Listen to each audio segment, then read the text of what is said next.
Hey, David. You're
Okay, I am going to go ahead and gavel us in to start at 3:02 now. Welcome to the budget work session for the courts and constitutional offices of Arlington County. Today, we are joined by a number of members of our courts and our constitutional officers. Just a programming note, given both virtually and in person the august company, I would be mortified to be seen as cutting off any of the wisdom or insight that you all are going to share with us today. So I will instead frame it the following way. I'm going to enlist your partnership in time management. We have 10 presenters today. We're trying to do about 3 hours, which is about 16 minutes each, including a little transition time. So I know the Department of Management and Finance asked teams to please keep presentations to 10 minutes. And we ask you to do that so that we can have a couple of minutes at least with Q&A with board members. So if you go over 10 minutes, that means there's less time for Q&A. And if you're starting to go over 15 minutes, it means we're now running into the time for your colleagues. So again, I will phrase this not as cutting anyone off, but rather asking for your partnership. And I assume because you share the eagerness to keep us on time that it will only be helpful if I have to remind folks of where you are in that 10 minutes. So thank you again. This is an incredibly impressive and very busy group of people, and we appreciate the chance to learn from you about your work and about the proposed 2023 budget as it affects your departments and divisions and courts and offices. So, without further ado, we are going to begin with the Commissioner of Revenue, Ingrid Morroy, whom I believe is with us virtually. Commissioner Morroy, are you on the line? Yes, hi. Hello, good afternoon. Good afternoon. I'm Ingrid Morroy, Commissioner of Revenue for Arlington County. Thank you for having us here for the budget work session. Firstly, I wanted to thank all the employees of our office, from tax assessor to deputy to chief deputy, for the work that they have done throughout this pandemic and continue to do so. They have managed to keep the office functional, slowly opening in-person service, keeping us and our customers safe, and handling challenging technological situations with the same professionalism and customer service quality that Arlington has come to expect and deserve from us. Secondly, I especially want to thank DTS Director Jack Belcher and his staff for keeping the systems going, especially when most of us were working remotely. DTS staff has always come to our rescue with technical problem issues and solutions for those problems. And thirdly, we're especially grateful to HR Director Marcy Foster and her staff when I raised pay equity issues. As you know, recruitment for some positions, not only in the private sector, but also our office, has been a challenge for us as a result of competition of surrounding jurisdictions. So positions in my office are slowly becoming more competitive with our neighbors, thanks to the staff in Marcy Foster's office. Attending from my office are our management staff, including Chief Deputy and Beachside and Assistant Deputy Budget Specialist Jackie Johnson, and a number of our senior staff. So as you know, the focus in our office has always been high quality customer service and commitment to customer advocacy. So we, of course, will continue to do so, because that's what we're there for. I wanted to go to the Business Tax Division slide number 3. I think somebody from DMF was helping us with this. In the Business Tax Division, we've been able to implement an online appointment system to facilitate in-person customer service once we were slowly getting back to the office on a temporary basis, because we don't know what's going to happen in the future with the pandemic. We increased the number of business users on the customer assessment and payment portal, which is important to us because this way it's safe for us to telework, and it's safe for the customers not to have to come to the office and be exposed. The automated tax classification application was put in online through CAP. We also implemented new processes to support state tax rate changes. An encrypted file sharing function, which is very important for business customers to be able to transmit their documents securely and efficiently. And we provided support to AED and to the Department of Human Services and DMF. in the COVID-19 quarantine program for community members. Next slide, please. In the Vehicle Personal Property Tax Division, we completed and successfully implemented the upgrade to the ACE system to improve efficiency and security. We implemented disabled veterans exemption process to provide vehicle personal property tax exemption as provided by the Code of Virginia.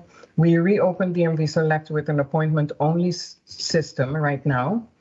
This may change in the future, but this was the safest thing for us to do to improve safety protocols and protect staff and customers alike. And we also reopened VPP in-person assistance for those customers who needed assessment assistance. And this is in conjunction with the office hours maintained for DMV Select so that we could limit the number of days that we were open and the number of staff as well. And always keeping in mind physical distancing. In the Compliance Division, the Personal Property Enforcement Program, next slide. The Personal Property Enforcement Program resumed their weekly field visits. As you know, this is an important tool for us to make sure that vehicles that are not registered with us are going to be registered with us because of the canvasses that we do. We also reopened the Compliance Division for in-person service for state income tax customers. The state income tax customers, that seems to decrease a little bit because a lot of customers are now using the online system, but we're still open for in-person service for state income tax customers. Our FY23 budget highlights. We continue, next slide, please. Continue to remotely provide customer service. We have all the tools thanks to the technology that Arlington provides. Maintain unique methods to provide customer service on alternate days with appropriate staffing. In-person customer service in the Business Tax Division, especially during filing deadline dates. And DMV Select in-person service by appointment. And I'm saying by appointment because that is the goal. Sometimes we do get walk-in customers, and of course we won't refuse them, but we would prefer for customers to make an appointment because it's the safest thing to do health-wise. Our office operations, we need equipment upgrades such as scanners and copiers. So that's part of our FY23 budget. Focus on equity. We continue to assist foreign language speakers with an emphasis on Spanish always. Somebody had asked me why Spanish. Well, that's the most required language where we need translation. There are other languages spoken in our office. I believe it's over 20. I did a count once. So we can help with a number of foreign languages, but the emphasis is on Spanish because that's the most needed. We translate signage in public spaces and online brochures. The appointment system is also in 2 languages, online or by phone. So customers can make an appointment by phone for those without computer access. And of course, those systems are, the phone systems are also in 2 languages because we have multilingual employees in the office. During the first week of the March 1st filing deadline this year, for the business license tax, staff provided in-person service to over 150 customers who may have lacked the technology for online filing or who needed additional language assistance. So we will continue to do that because it's important to us that we serve every customer no matter what language. The budget summary, as you can see, there was a change in our from our adopted to proposed. And those changes were due to employee salary increases, those increases for expenses, adjustments to salaries. This is for FY23, resulting from the administrative job family studies, and a slightly higher retirement contribution based on actuarial projections. Grant revenue increased due to an increase in the state comp board reimbursements, due to the state's 5% increase for state employees. And then the fee revenue decreased because we're decreasing that because of adjustments to the DMV Select Commission based on prior year actuals. I can see that once we go back to the office full time, we don't know when that's going to happen because I've been very careful with this pandemic.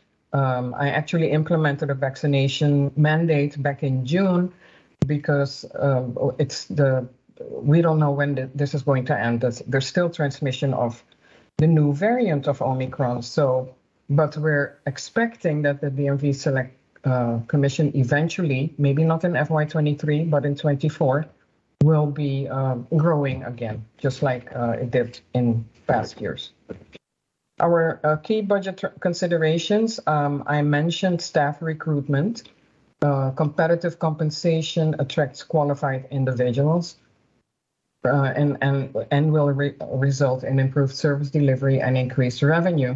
And I'm mentioning this because we've had a difficult time competing against larger jurisdictions around us where, for example, tax auditors and tax specialists in the business license area are compensated at a higher level in other jurisdictions than in Arlington. So slowly we are beginning to be competitive. And I really have to thank the HR staff again, because when I bring up these issues, they're very open to listening and to providing us or providing the staff with better compensation to make us more competitive. So I'm pretty happy with how it's going, but we're still recruiting for a couple of vacancies. Internal infrastructure and office equipment upgrades, because right now we're working on a couple of days a week only. So we would like to see certain things change in the office so that we can close a window, not just with the close sign, but with blinds, etc. And then some office equipment upgrades are necessary because our office is a little, it looks a little obsolete. So it could deal with some equipment upgrades. The appointment system is continuing.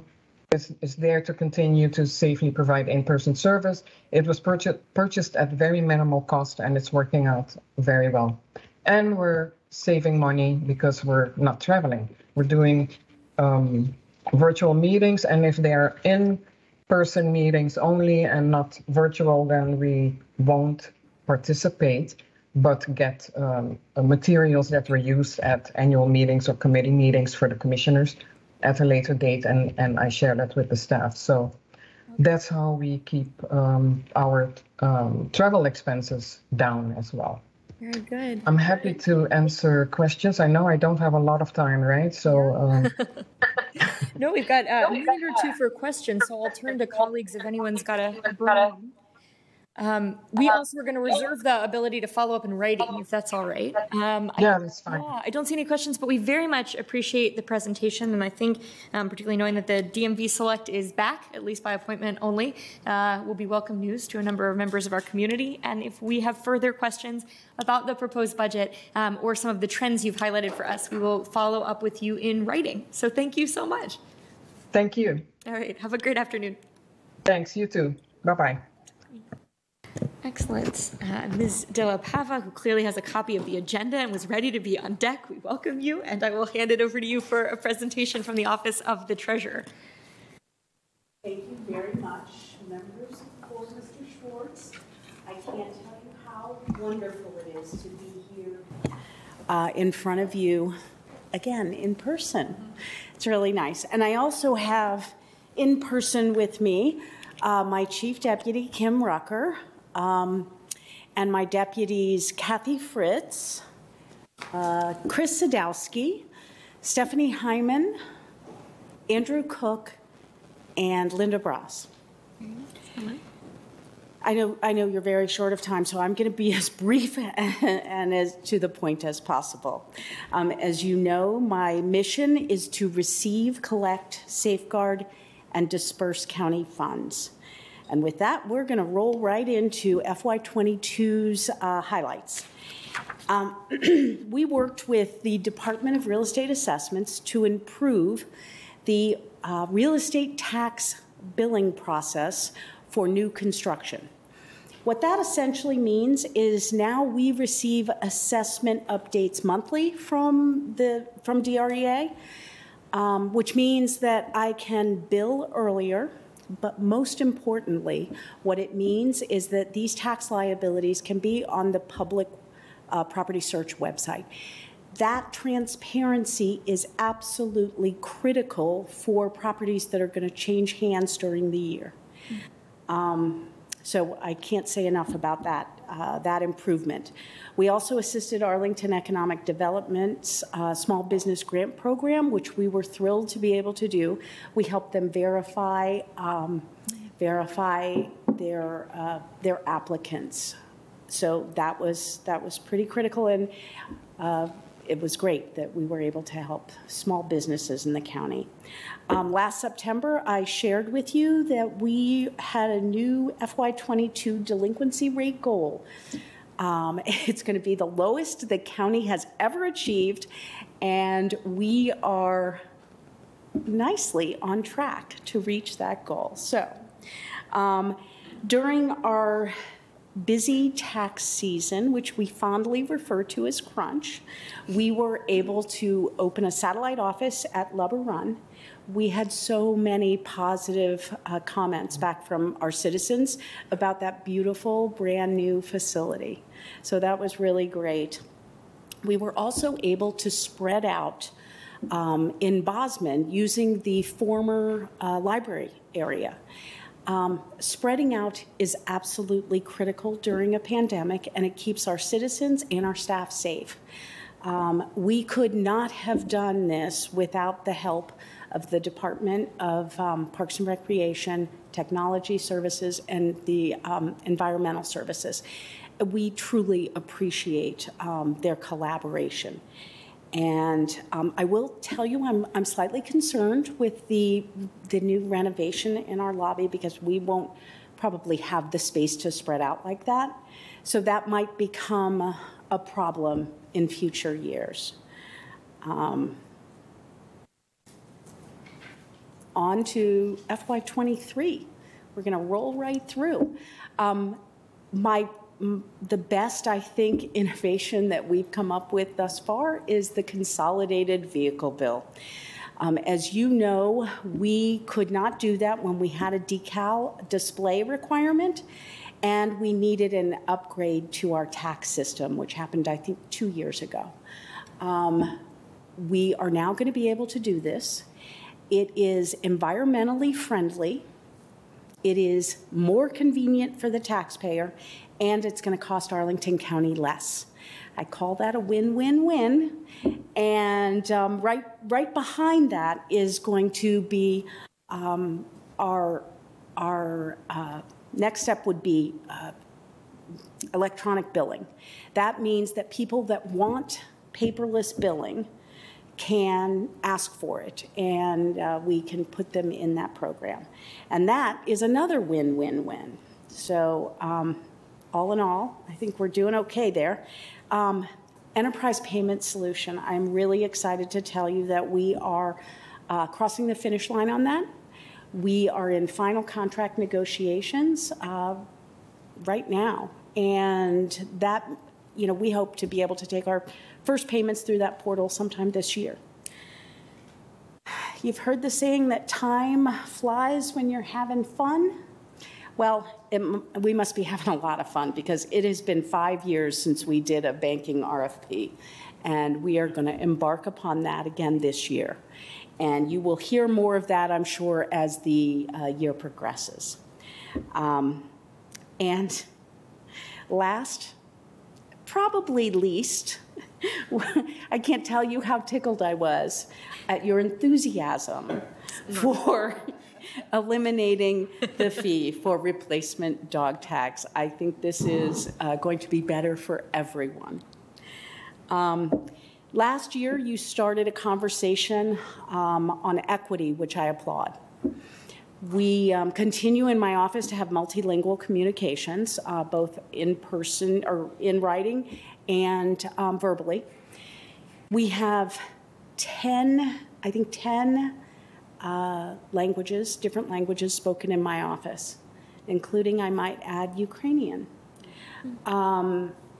We have 8 dedicated positions for Spanish speakers, and we will continue our taxpayer outreach, both for individuals and businesses. We have a whole team dedicated to those that are eligible for tax relief for the elderly and disabled. As you know, there are many reasons for people to want to come and pay their taxes in person. Some of them are because they're unbanked. Some of them are because they don't have access to technology. We have remained open during the vast majority of the pandemic, and just in FY22 alone, we have already served 15,504 customers in person. That does not include who came by today. I'm going to bring up once again a subject that I brought up last year, the elimination of the motor vehicle license fee. We have over almost 36,000 customers where that is what they pay on their vehicle bill. It's because their cars are old and they're not as highly valued. And the $33 fee is a very regressive fee. So you're paying the same amount on that fee for a 1998 Toyota Corolla as the citizen who has a McLaren that's valued over $600,000. So fees, I really hope we consider eliminating or joining many jurisdictions across the Commonwealth. You know about the city of Alexandria. In Stafford County, they just eliminated this fee in 2021. More on fees. Our banks have been increasingly pressured by the regulators to stop their dependence on fees because they tend to be, in general, inequitable. Specifically, they're talking about return check fees and more specifically about overdraft fees, insufficient funds. Back in 2011, Arlington County raised its return check fee from $25 to $50, which is the maximum allowed by the Virginia Code. Now, I completely understand that there is a cost to processing return checks. So I'm not suggesting that we eliminate that, but I am suggesting that we consider rolling it back to $25 where it was in 2011. Moving on. My budget summary is next, and aside from employee salary adjustments, we remain relatively flat. And with that, I close, and I see that smile.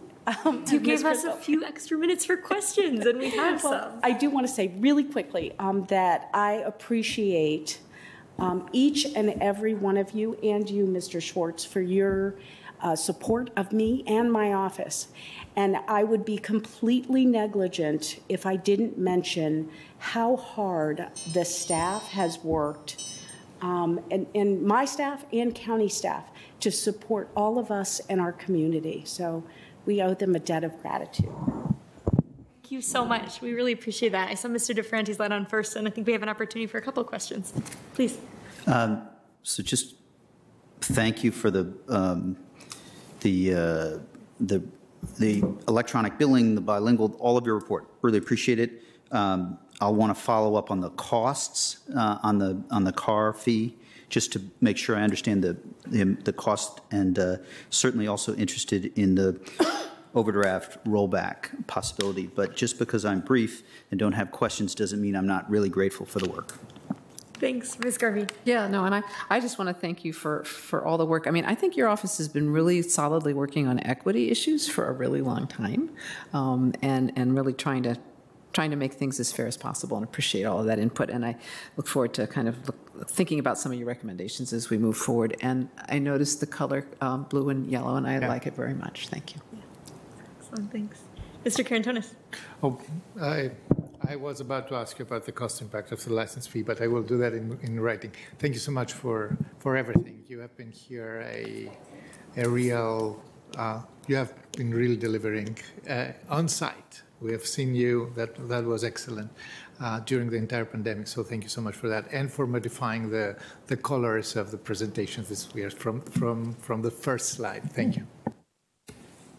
I'm going to go against type and actually ask a question, even though I share all of their thanks and appreciation. So, you know, I agree that one of the greatest things that I think show our compassionate care as a county and being committed to equity is being able to have programs that look at what you describe as those who are willing to pay but maybe facing hardships and trying to find a path for them to come into compliance. Has anything happened during the pandemic that has revealed the need for a different type of program than anything that we currently offer that you would like to, you know, have us consider working on in the years ahead to better fulfill that opportunity to capture those people who are willing but may be facing some difficulties? Well, as you know, we have long held the program, the TAP program, which provides loans. We did not private, but we did, our office did payment plans for individuals during the pandemic. And we continue to do that. We continue to get people on payment plans each and every day. Okay. So we've been doing that. The outreach, honestly, we visited one of our customers in a facility the other day because he hadn't applied for tax relief. And so, you know, we're doing that, working hand in hand with DHS to make sure that we can that we get their help in trying to aid these customers that are going to have tax balances that they cannot afford to pay. That is one of the primary things that I think our office does for the elderly and disabled. So we do that. Again, we should look at fees. Those are inequitable in general. And I will just add that the return check fee was brought in $30,000 last year. And so putting that in half would be about $15,000. And I think it's, we can definitely absorb that. And it will be very, very critical to the people that are trying to pay their bills.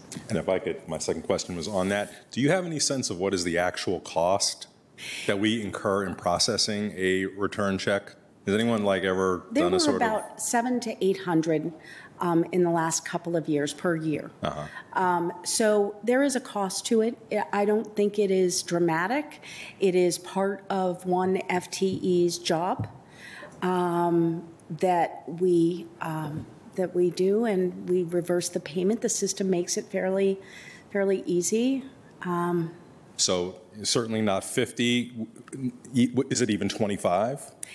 You know, I personally think I don't think it should be zero. I really don't, because there's a lot of people that have return checks. They've closed their bank account. They didn't bother to tell us.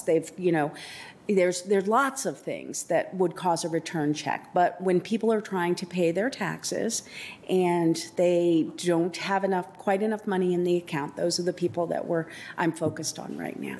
Yeah, it's just interesting to wrestle with. If it's not tied to cost, then really it's punitive. And we have to ask ourselves it's not cost recovery is what I'm hearing. Right. There are costs, and we are recovering some of those costs. It takes someone time to go into the system and reverse that check, or reverse the payment, then send that out to the department who, it doesn't have to be a tax payment. It could be a utility payment. It could be any payment.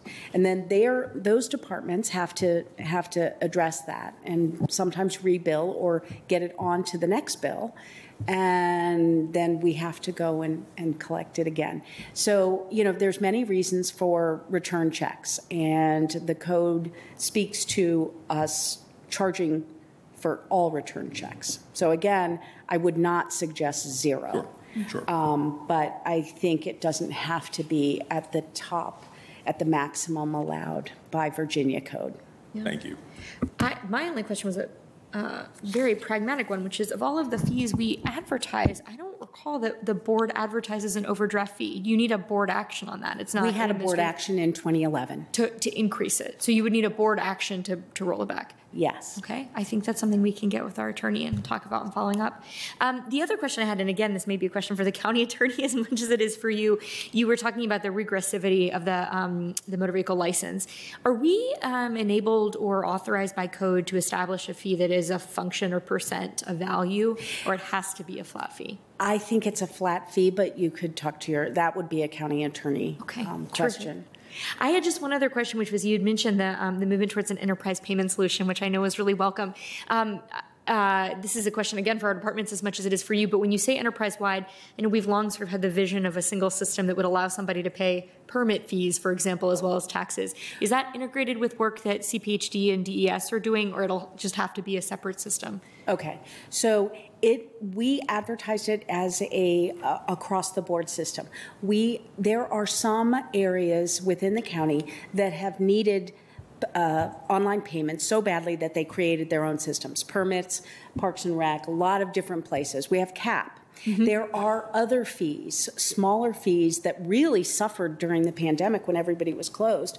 And off the top of my head, I'm not going to be able to remember some of these fees, but they had to do with, Kim, do you remember? False alarm fees for the police department. Mm-hmm. And even like employees that need to make COBRA payments to there's no way to pay online, or there is no way to pay online right now.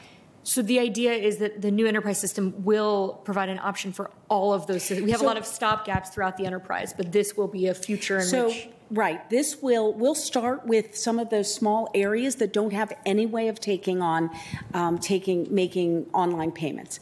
And then we will go from CAP to, put our payments online, and then try and talk other areas within the county to have it linked to this payment portal.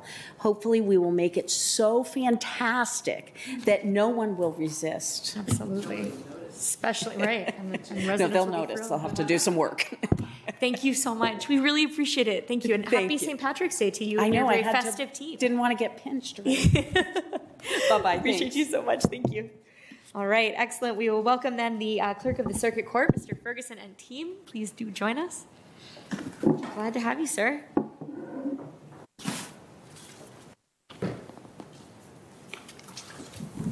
Thank you, Madam Chair, and county board members, county manager, DMF staff, and others that are here.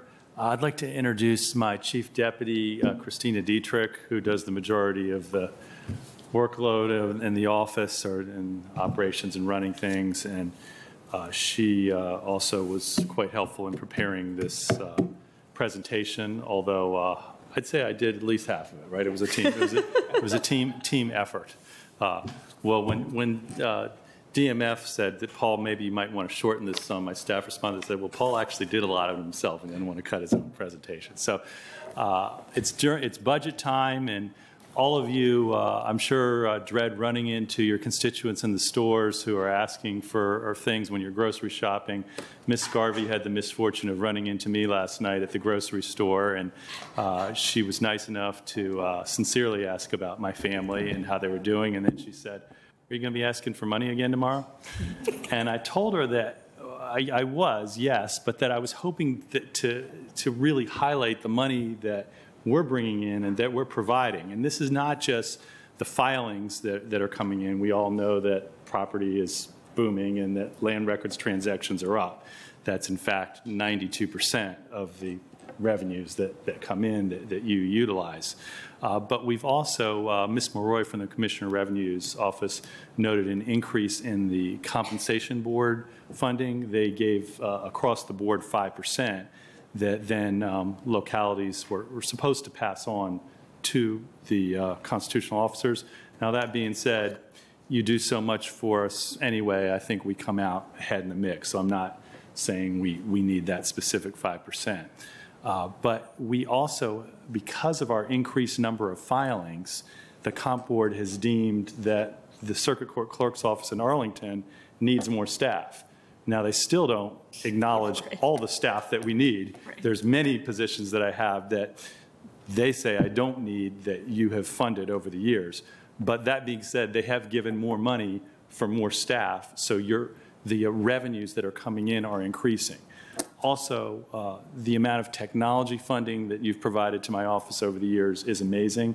I really think we probably have the top technology in the state. I'm almost sometimes a little embarrassed when I'm talking to my other colleagues.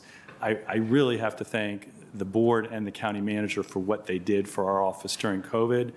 We were recognized by a county manager's award, an interdepartmental award, and that was primarily DTS that were most of the people on that. We were only a couple of people from our staff that participated in that. So thanks for what you've done there. But specifically with technology funding, there is some reimbursement that's supposed to come to circuit court clerk's offices from every civil filing.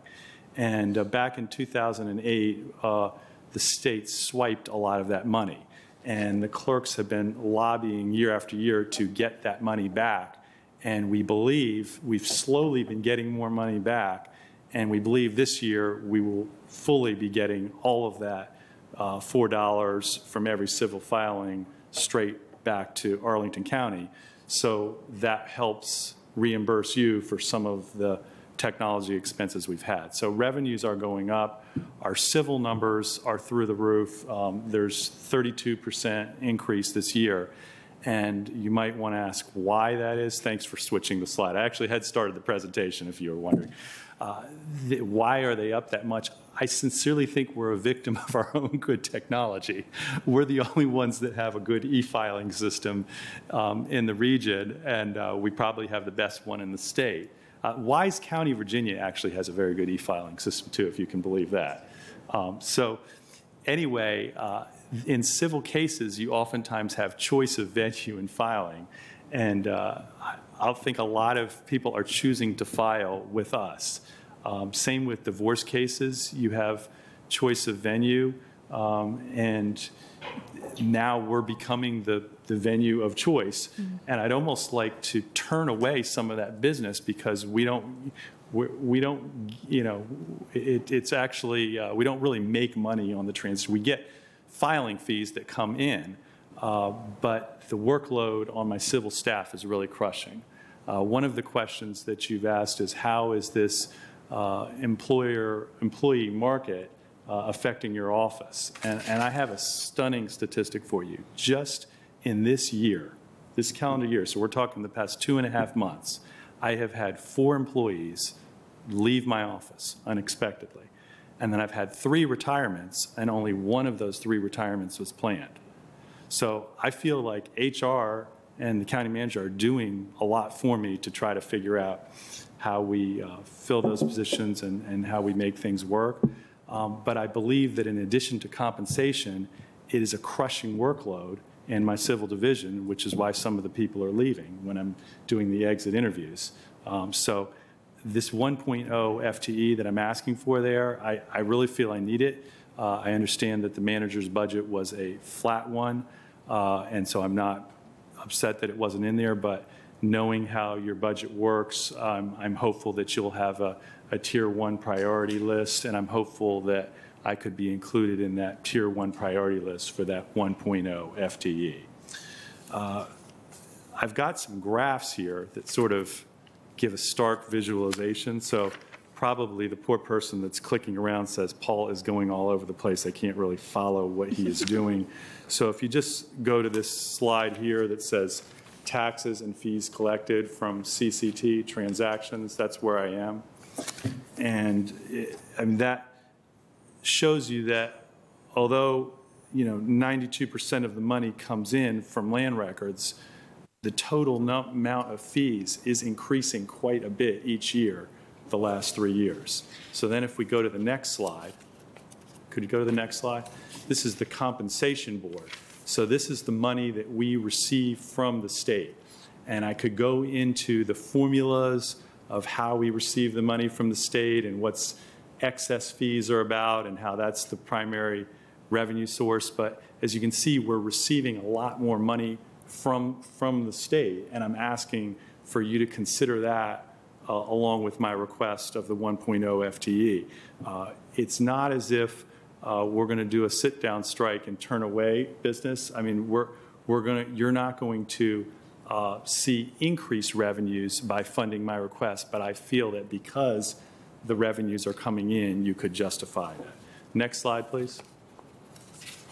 This is the excess fees and grants portion of the money that's coming in from the state, just out. So that's not like the land records, you know, the property transactions that are coming in. So that's the amount of money it's gone up. Next slide, please. Equity, I could spend a lot of time on this, but I'd prefer to just highlight a couple of things that I think are innovative in addition to the diversity of languages that we have that's spoken in our office. We've waived credit card fees for defendants playing online, and we do all we can to explain to defendants how they can use, they can do community service instead of paying fines and costs at times. Those, of course, have to be approved by judges. I am the clerk in the Commonwealth that represents the state that's chaired by the Chief Justice on the Access to Justice Commission. So I'm always trying to take ideas to the state. One of the questions you asked the treasurer, Mr. Dorsey, was, you know, what could we do to help you more with equity? Well, really, I got to get state approval to do the things that I want to do. It's really not about funding. So I'm working on those things, and what I'm allowed to do, I do, and we certainly are referring people to this self-representative website that this Access to Justice Commission that I'm on really has spent a lot of time with. The next slide just sort of shows what the county manager's budget looks like for us. So then the next slide would be the more important one, which is what I'm asking for. Which is the $75,000 that the 1.0 FTE would cost you. And once again, I think that can be justified with the revenues that are coming in. So that concludes my presentation. Glad to answer any questions that you have. Fabulous. Thank you so much, sir. It gives us a couple minutes for questions. Mr. Dorsey, is that a... How did I do on time? My chief deputy, Christine... 44 seconds to spare, so bragging rights It was right 11 there. minutes? Out of 10 minutes, yeah. So you finished in, I was 9 minutes. 9 and 15. Yeah, when I practiced, I was only 8, so I have to add that in. We feel your pain. Yeah. We're not known for being brief either. Mr. Dorsey, did you want to start us? Sure. Just, you know, so interesting, you know, that much of the work that you need to do as it relates to equity will need to come from state authority. That doesn't portend well, given the current climate, but I appreciate everything that you've done. Also appreciate, you know, the request, while I know you're almost reluctant to ask, and I do appreciate that level of awareness of our challenges. You know, I do reflect on the idea that our net tax support for your function is decreasing this year. So within general scope, I'm certainly interested in exploring that with you a little bit more. Thank you. Just as a general sense, do you find that aside from our being a venue of choice and therefore being subject to a crushing load, which is impacting the workforce, but beyond that, all of the innovations that you've done, it seems like it just makes for a much more efficient office and one that I would imagine is freer of mistakes that come from human error? Well, there's still human error. Sure, we try to minimize that, but it's a great question. The question in some ways that you're asking is, with all the technology that we've funded, why do you need so much staff? And if you hadn't funded that technology, I'd be in a lot worse shape because if you look at the numbers and the way they've gone up, you know, when I first started, you know, we'd come in and work overtime on Saturdays to hole punch all the pieces of paper, and we'd put the things in, and then also we were always chronically behind. So with the electronic, it provides service, especially to the litigants, because when an order is signed by a judge, they get a little email pinging them. Not all the other jurisdictions have that, so that's really a help. But before, we would, you know, have to wait and mail that out to them, and we'd be sometimes so far behind that sometimes that was inequitable results, as far as people would say, hey, I didn't get that. And I was like, oh, well, we gotta figure out a way to make this work. And fortunately, back when I first started, the numbers were down. I started in 2008, which was a year of recession. The land records office had almost come to a halt in 2008, which was somewhat frightening for the county. So let's get it. You got people working at their highest and best use in terms of their professional abilities, and the reward you get for all of that is more people want you to do work. Well, we're squeezing it out of them, Mr. Dorsey. Our electronic system allows us to see and measure what work is being done. So it's not just like, yeah, this person's fun to talk to about basketball around the office. It's actually all performance metrics. Wow, that's great. Yeah. Thank you. I'm sorry, Ms. Garvey, you were next in line there. Oh. Just about to jump in. Well, but your chair, you could jump in. It's fine. I was just going to say the reimbursement that you get from the state, it's sort of a general function of the compensation board. It's not tied to the number of filings you process, is it? Yeah, they measure workload, and that's how they decide. If workload goes down, they take away staff funding. Now, when you say they would take away or add, that's really your decision as a board, because all of our employees are technically county employees, but the state, some clerk's offices have not been absorbed by the locality.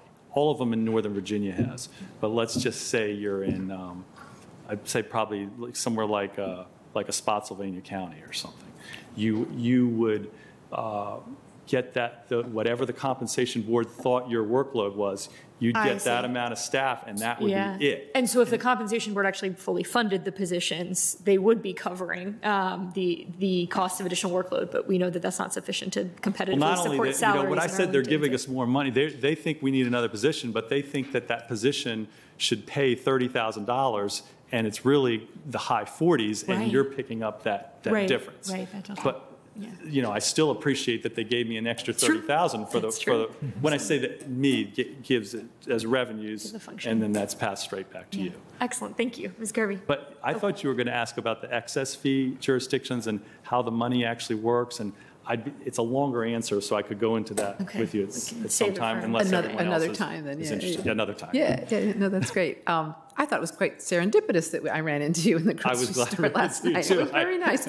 I said, "See you tomorrow." She said, "Really? Where?" I was like, For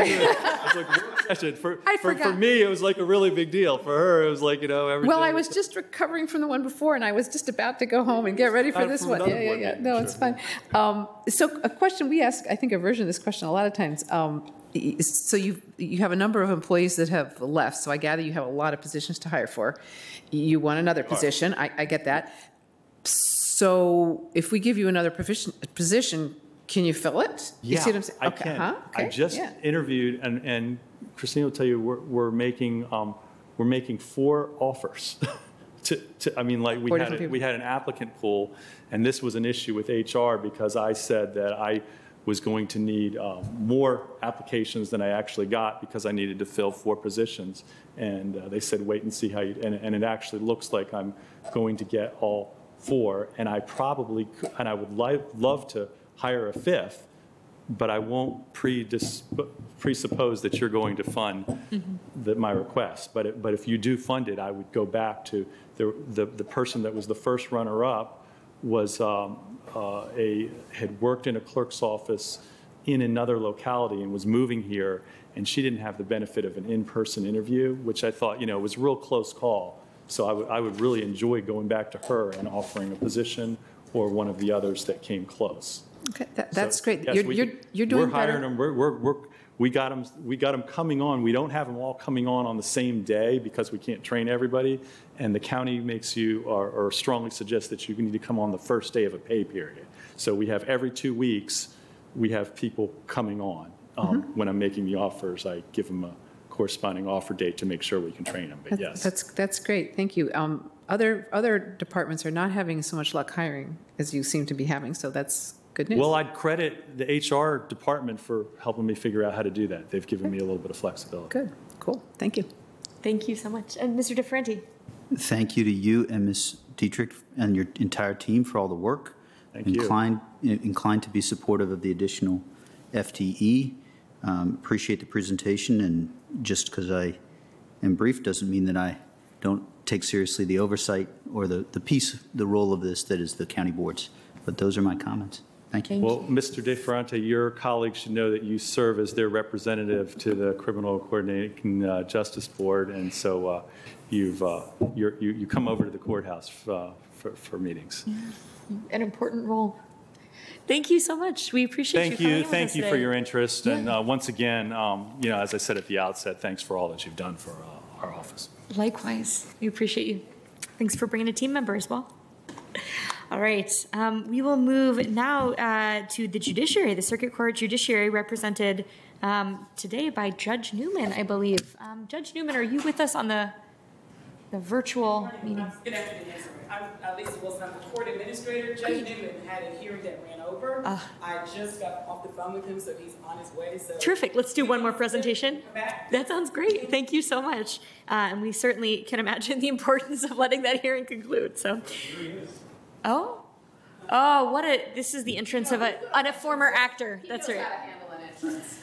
Sir, perfect timing. We were just beginning with the court, and we'd love to hear from you. If you'd also like a minute to get settled, we can go to another department and come back to you. I just get off the bench. Let somebody else go for a second. Yes. Take a beat. Welcome. All right, excellent. In that case, we'll welcome Ms. Reinemeyer, of our Electoral Board. We're so glad to have our registrar with us to cover your important work. Turn things over to you. Yes. Good afternoon. It's good to see everybody in person this year, so thank you so much for holding this today. And thank you to Nicole, who will be driving my slides for me today. So let's go ahead and get started with the first slide, Nicole. So the Office of Voter Registration and the Electoral Board maintains an accurate list of registered voters and administers free, fair, and transparent elections. We are also the trusted source for information on elections for Arlington, and our hope is that we are the first stop for questions you might have about voting. Next slide. As we work towards being the trusted source for information, one of our big initiatives this last year was to launch a data dashboard during the November election. The data was updated daily to answer some of the frequently asked questions that we received during the 2020 election. Voters wanted daily reports of how many ballots had been cast, whether that was in person or by mail. They wanted to know how many ballots were still waiting to be returned, how many had been received, how many were processed, and how many contained material omissions that needed us to contact the voter for correction. This project was completed with the help of a volunteer technologist from Arlington County and the help of the open data team here with Arlington.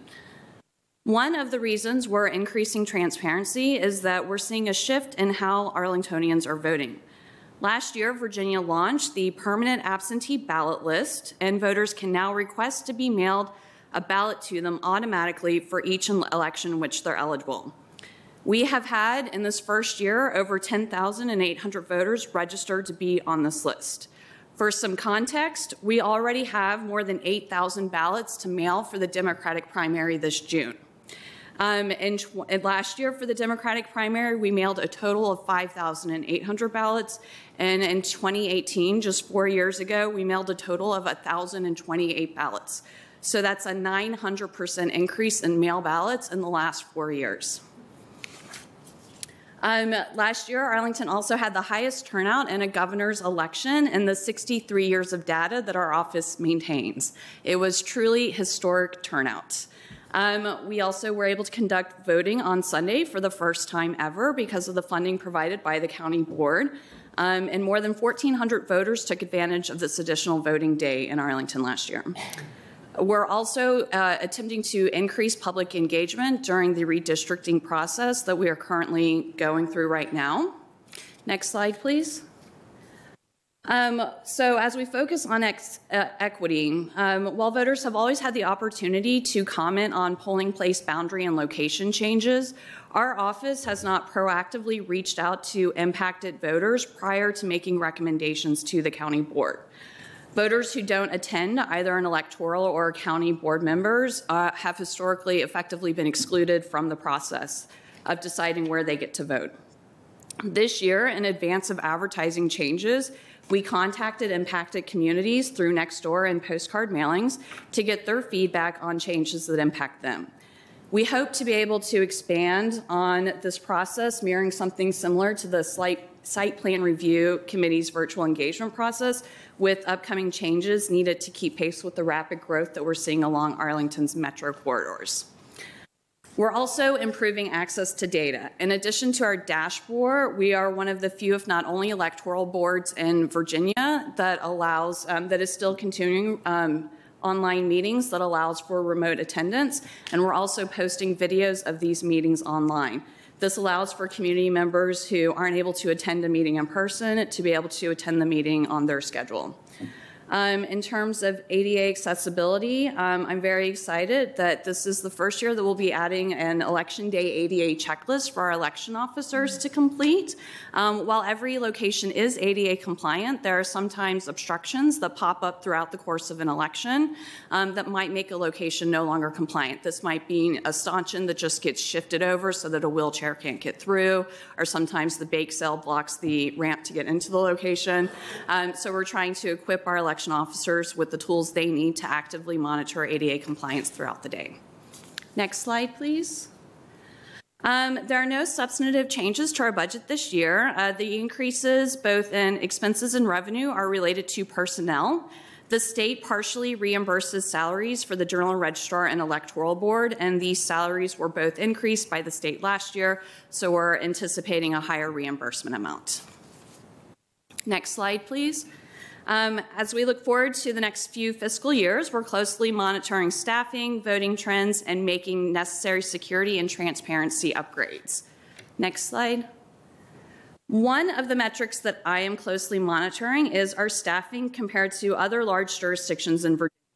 Arlington is 8th, both in terms of population and registered voters, but when we look at the number of transactions processed by our staff here, these are voters who move, update, change their name or address, or need to be removed from rolls.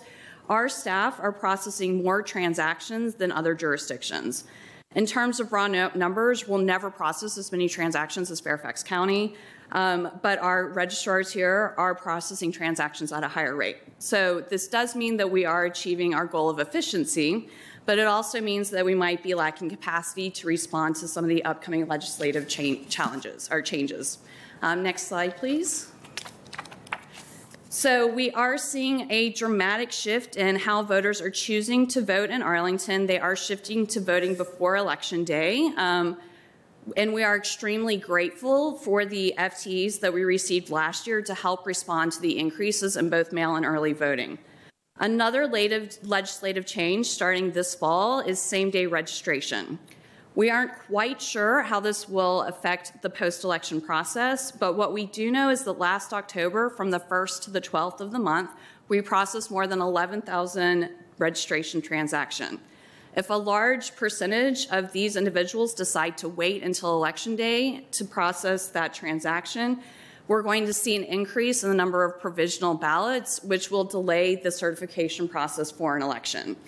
In order to maintain both voter and candidate confidence, we are going to have to be as transparent as possible through that process. Next slide, please. Which brings me to my final consideration, which is finding ways to balance both security and transparency in our physical and cyber spaces. So this fall, we're very excited to be able to conduct a bulk of our early voting and mail ballot processing in a space that was designed with both of these principles built into its design. We'll have a dedicated early voting space on the 3rd floor, so voters won't have to wonder if we're on the 1st or 3rd floor of that election. And we'll have a space that allows for better viewing of our mail ballot process. This was a concern for several of our poll watchers last year. We'll also have increased storage for some of the more critical pieces of our elections, and we want to thank both DES and the County Manager's Office for being extremely responsive to our request. In addition to securing our physical space, we're also working closely with DTS to ensure compliance with 22 minimum security standards that are required by the Code of Virginia. Meeting these standards will not come without work and resources, and my hope is that the County Board will continue to prioritize DTS's request for increased cybersecurity and innovation. As we look forward to the midterms this year and start preparing for the 2024 presidential primary, which will be included in next fiscal year's budget, we'll be tracking these 3 items pretty closely. So with that. Excellent. What an important note on which to end. I will look to colleagues for questions, and as I'm waiting to see if lights come on, I'll just note how much we appreciate you. I think just that brief comment about security puts us in mind of how challenging this work has become nationally, whether it is the fracturing of public trust in elections and processes, or just the number of literal cybersecurity attacks and rhetorical attacks on the independence of this process, and the fact that you, Ms. Reinemeyer, and the Electoral Board have done your work, and the significant expansion of participation in just such an unimpeachable way, and Arlingtonians can have such faith in the elections process is, as we're seeing around the country, not something that can be assumed. So we really appreciate your work. Mr. DeFranti, over to you for questions or comments. Sure. I want to totally agree with the chair on the integrity and the faith that voters have and should have and can have in our system. Let me see if I recall correctly. So drop boxes, satellite voting locations, and Sunday voting. A lot of it has been covered by state law. Are we continuing Sunday? And can you help me with the satellite for this fall? So the Electoral Board will set the hours for the early voting and satellite locations. We hope to do that next week at an Electoral Board meeting. And they haven't considered the hours for the fall yet, but I think 1,400 voters and the 4 hours that we were open on Sunday is significant. That was pretty high turnout. So I do think that's something that we intend to continue this year. So. Great. And then I was looking through the budget language on satellite voting locations set by the Electoral Board, but do we have the funding yet or not? So the locations are actually set by the county board. Okay. The hours and dates that they are open are set by the Electoral Board. Got it. I realize that's confusing. Yeah. But I didn't see when I looked at the budget that we had sort of chosen. I know there had been some variation from year to year, and I just wanted So at this point, we are building into our budget that we will be operating 3 locations for every election, and that's set by ordinance. So in order for that to change, the county board would have to amend the ordinance for early voting locations. Thank you for the refresher. I apologize for not knowing off the top. And then drop boxes, I think, are now also permanent. So drop boxes are permanent. The legislature has there were bills introduced to remove them as an option from Virginia. At this point in time, those have not made it to the governor's desk. So, thank you, Madam Chair, and for your work. That's a lot of voters last year, and just a big thank you for that. Ms. Garvey. Yeah, same thing. Thank you. And I could use a refresher too. On the mail-in ballots, are you limited by Virginia law on when you can open them? Is Virginia? No, we are not one of those. So we can start opening once we receive them. And counting? We run them through a scanner, and then we tabulate that scanner at 7 p.m. election night. But it's all set to go. Yes. Cool. All right. So it's not so hard. We've been reading so much around the country. It's hard to remember what. No. And that's why we really want to work to make sure all the voters in our community understand what the laws in Virginia are. And so that's one of our goals going into this midterm election is making sure they understand what we're working with here. Great. And you're starting with the county board. Good place to start. Thank you so much. And I would just want to add our thanks. Electoral board, it just used to be something that was so, just kind of mundane, and people did it the same way. And the way you have pivoted and changed, it's just been incredible. And I really, really appreciate it. And it looks like it's not going to stop. So thank you. Thank you. Excellent. Mr. Kirantonis. Thank you. Thank you for the refresher. That was in my mind as well. As I think Sunday worked very well. One thing that I don't know if is part of the decision about how many or where the satellite location will be is the synchronization and harmonization of hours, because it was kind of difficult to convey all the different hours and the small differences, and that made it a little bit less customer friendly than anything else that was amazingly customer friendly and voter friendly last year. This is the only thing that I want to add to this conversation. I voted myself on Sunday, and I saw many happy faces for this. Also, an extra thank you for dedicating the time to research ranked choice voting this year. That's part. I don't know if this is at any rate part of relevant to the budget discussion. Is that ongoing or? So ranked choice voting will be a decision by the county board, and we stand ready and willing to implement. Should that be the choice of the county board? So I know that there are ongoing conversations in the community. Just this week, I've been asked to meet with the Civic Federation to answer some of their questions. So. Okay, and at the Commonwealth level as well, because this is another legislative issue. Thank you so much. Thanks. Mr. Dorsey. Thank you.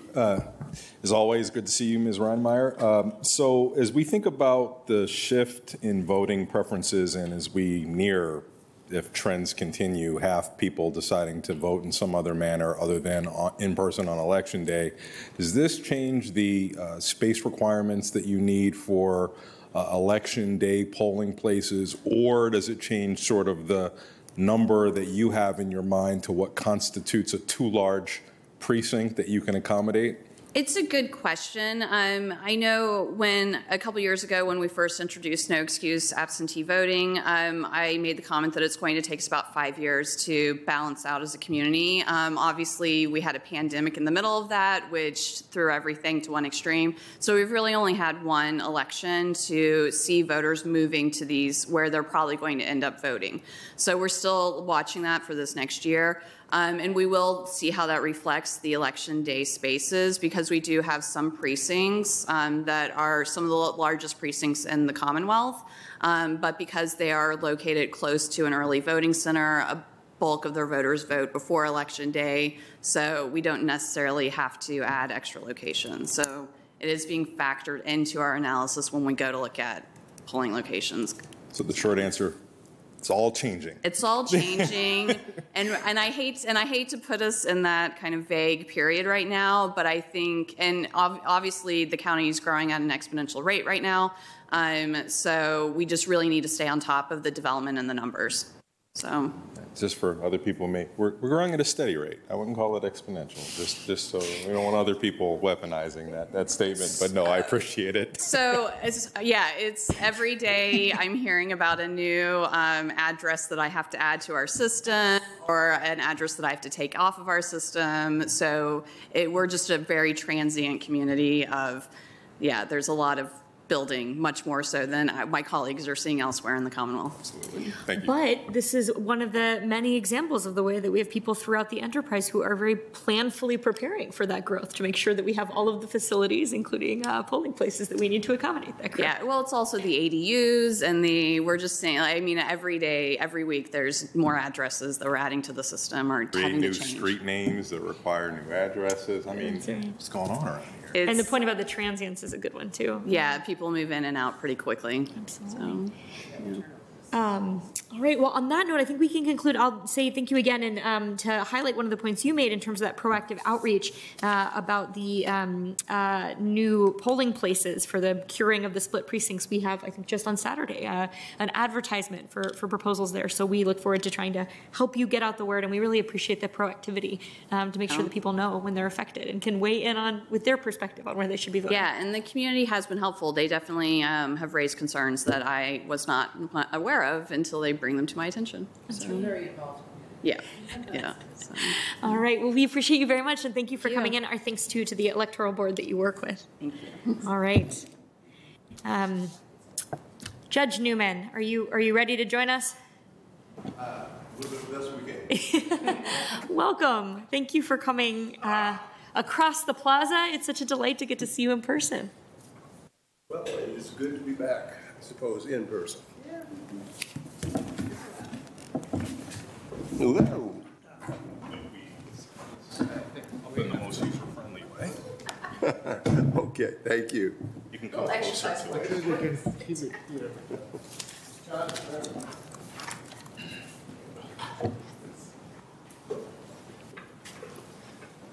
Some things have not changed.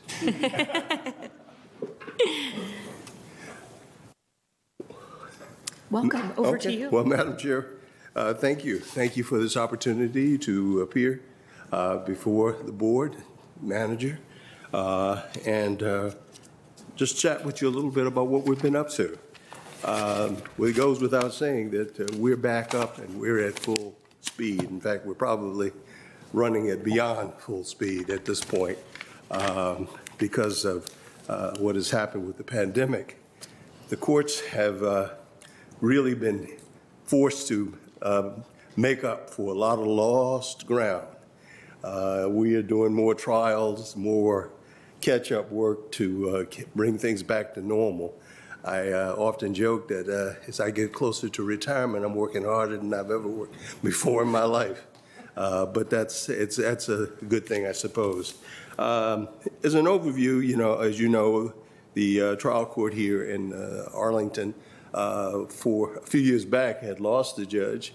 We now have been back up to full speed for the last 8 years, and are luckily we're at full speed because we might need somebody else at some point at the way things are going, especially with the advent of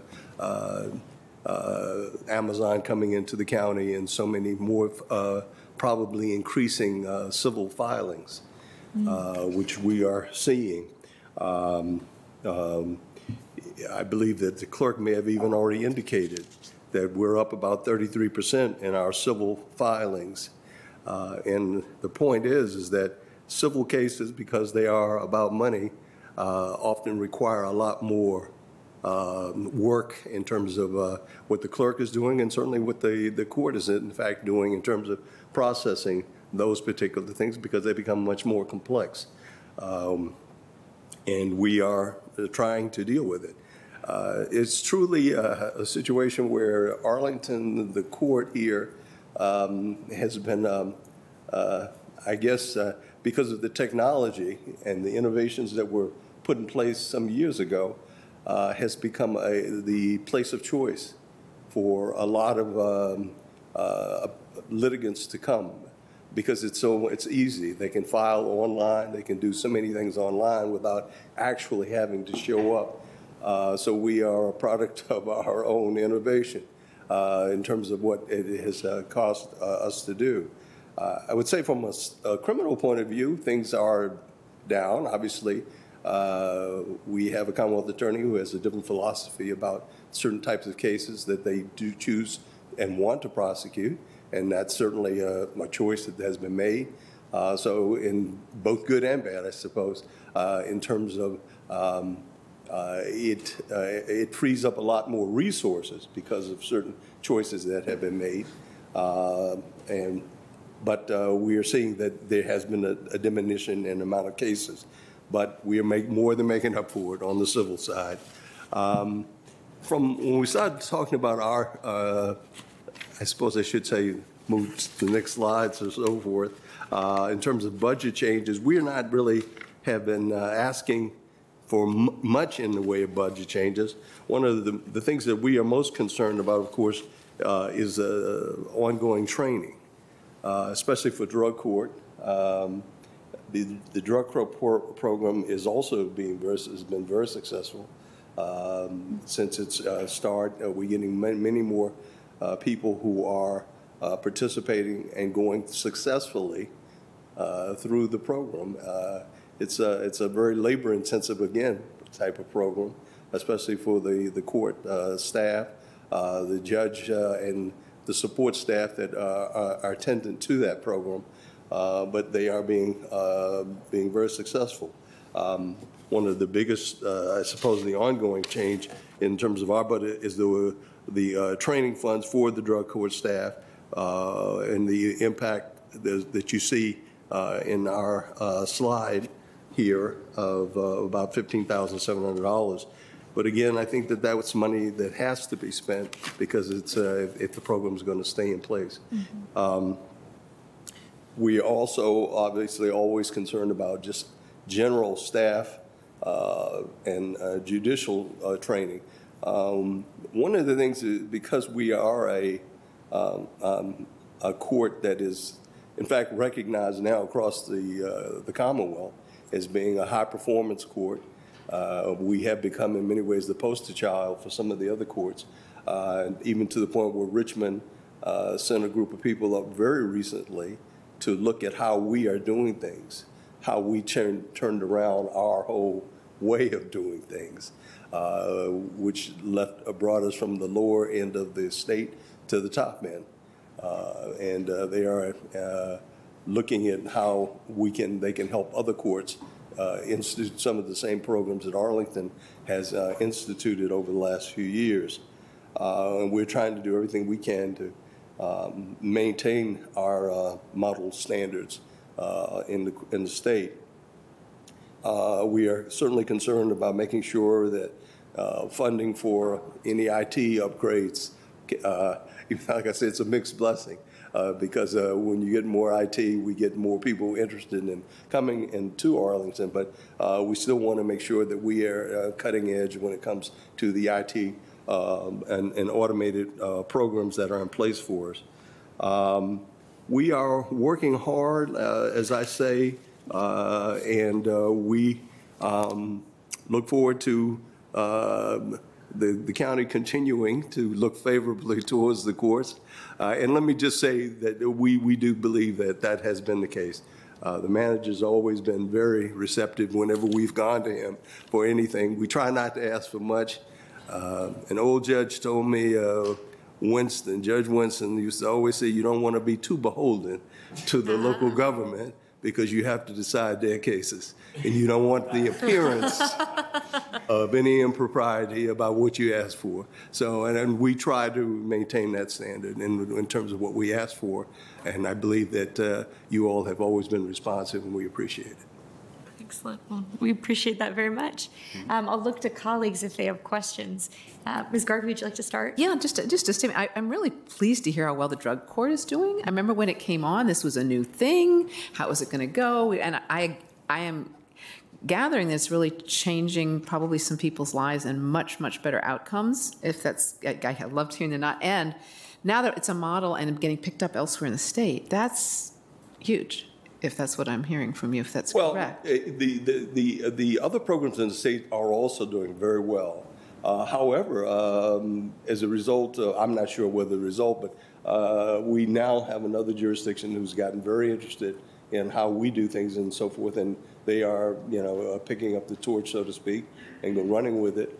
But yes, it has been making a real impact on a number of lives in the community. Giving people really another chance to make it. And for the most part, I mean, we have a few failures, don't get me wrong, but for the most part, it's going along very well. No, that's great. Well, when you retire, you're going to go out on a real high note, I think. That's good. Thank you. Excellent. Thanks so much. Mr. DeFranti. Just to that end, do you think that because fiscally, if we were able to use drug court, there could be savings, of course, in our detention facility. Do you think that additional resources there are advisable? Or the circumstances through which you qualify for drug court sufficiently limited that additional resources wouldn't help with diversion particularly? Well, I think that in all candor, beware what you say. I think that the county has been very receptive whenever we have needed anything additional. Sure. You all have always stepped up and come forward, and I anticipate that would continue because I know that it is a program that is near and dear to the hearts of the board. And so, but right now, I think that what we're asking for in terms of what we need is as adequate at this particular time. Great. I'm not trying to borrow trouble at the moment. I might, if Mr. Dorsey will allow me, I did have a question on a similar vein because it is a rather modest amount of money, and I know that there are quite a few individuals involved in the execution of drug court, including not only staff of the courts but DHS and other partners. And so I'm just interested in the extent to which those trainings are ones that there are participants across those sectors, or are they training really just for court staff? For the most part, it's for court staff. Every year there are particular parts of it that address different issues for parts of the staff. And of course, there's the judicial training as well that every year that Judge DiMatteo has to attend. But there's a little piece for everybody, as it were, and we try to make sure that everybody gets to go to their particular area. Yeah. We should be looking into the recesses of our DHS budget to make sure that we're keeping pace with our own people. That becomes very, very important, because if you're going to have an ongoing successful program, you got to maintain the training and the standards that have been set. Yeah. Thank you. Mr. Dorsey. Thank you, Madam Chair, and thank you, Judge Newman. I saw that 100% retention rate for drug court this year. It just warmed my heart, that such heights could be achieved with this. My question, though, is about the workload, and so I appreciate both you and Mr. Ferguson giving us a sense of that increase in civil filings and how it's impacted the clerk and the judiciary. And I hate to ask this of you because I know you're scrambling to sort of catch up post-COVID, but if at some point there would be a way to assist us in trying to understand from a research and analysis perspective how much of the increased workload is attributed to development and the complex financial transactions that you described, that would be really helpful so that we can have a better handle of the decisions that we make in land use and partnerships and how that might impact other parts of the organization versus just being the venue of choice because you're so good at your job. So if you could help us figure out what's the level that's attributed to each over the course of the next year, no rush, that would just be very helpful. Okay, well, we will sit down and try to see the best way of making sure that you all are kept abreast of what's going on and why, and how it is impacting us, so that as you make your future financial and budgetary considerations, you'll take that into consideration as well. Yeah. Thank you. Sure. We can control new land use approvals. We cannot control how excellent you are. So if it's just folks are attracted to come to this docket, that's wonderful. Excellent. Thank you so much. I think that concludes our questions. We really appreciate your time this afternoon. Thank you, and thank you to your whole team. All right. I know that next on our list is our Commonwealth's attorney, Priscilla Tofty, who I know is with us virtually. Madam Commonwealth's attorney, we're so glad to have you, and I'll turn the floor over to you. Thank you so much, Madam Chair and members of the County Board. And also thank you, Alicia, for doing the slides. I am here with my Chief Deputy, Carrie Steele, and our Office Administrator, Laura Saul Edwards. Next slide, please. Like Ms. Morroy and everybody else that has spoken, I would like to thank the county HR, DTS, the county manager's office, Mr. Schwartz, and all of the system partners from Court Services Unit to DHS who have just allowed us to work collaboratively and to get through the COVID pandemic. I'd also like to say thank you to my staff who have been present every single day, serving the public every single day, and serving it in a job that has to be in person. And so they are really the heroes of all of the stories and all of the successes that we have. So a huge thanks to them. Next slide, please. Our office has been really hard at work ensuring that Arlington and the City of Falls Church community is safe, healthy, and we've been focusing on the efficiency in handling our court dockets, increasing transparency, and ensuring better alternative paths to justice that are based on evidence. We are also incorporating recent legislative changes enacted by the General Assembly into our work. And I'm very happy and excited to share an overview of some of the recent successes. We spearheaded the effort to have Arlington actively participate in a task force created to combat region-wide increases in auto thefts. This effort led to a drop in car-related crimes in the second half of 2021. And most of the car-related thefts that we are seeing are actually due to unlocked unoccupied and idling cars. Our behavioral health docket allows individuals experiencing mental health crises to obtain treatment without incurring a criminal record. We have prevented an unfair deportation.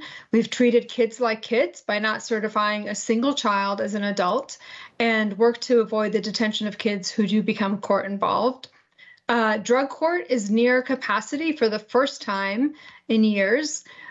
We continued our policy of not asking for cash bail and in order to avoid criminalizing poverty. And we've kept the jail population consistently at the lowest that it's been in decades without affecting public safety. We charge with restraint rather than blindly charging multiple felonies in order to leverage those charges into a guilty plea. We devise diversion programs that are based on evidence of what works to rehabilitate people and what works to keep the community safe. And we've maintained a policy of eliminating the use of peremptory strikes in jury selection, even as jury trials are picking up again, in order to ensure that juries are representative of a fair cross-section of the community. These are just a snapshot of what we're doing. I'm going to go into a deeper dive on a couple of things. If you could please go to the next slide.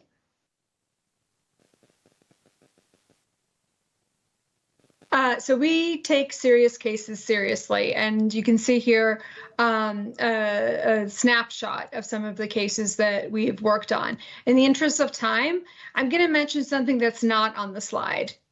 And it's something that prosecutors don't normally brag about.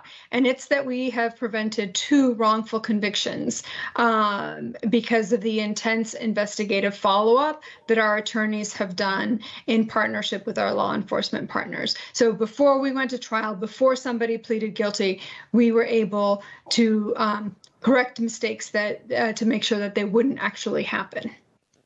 Next slide, please.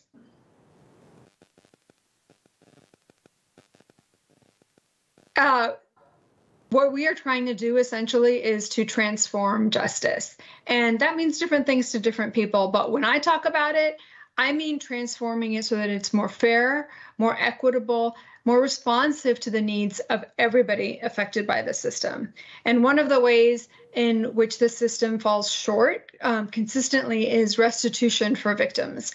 Victims have to wait for restitution, and sometimes defendants can't ever even pay it. And we are working on a project to determine whether it's feasible to create a fund that would permit victims to receive restitution when they needed it at the beginning of a process to pay for things like insurance deductible, address medical needs, and other things, and then permit a defendant to pay into a fund on a schedule that they can actually manage.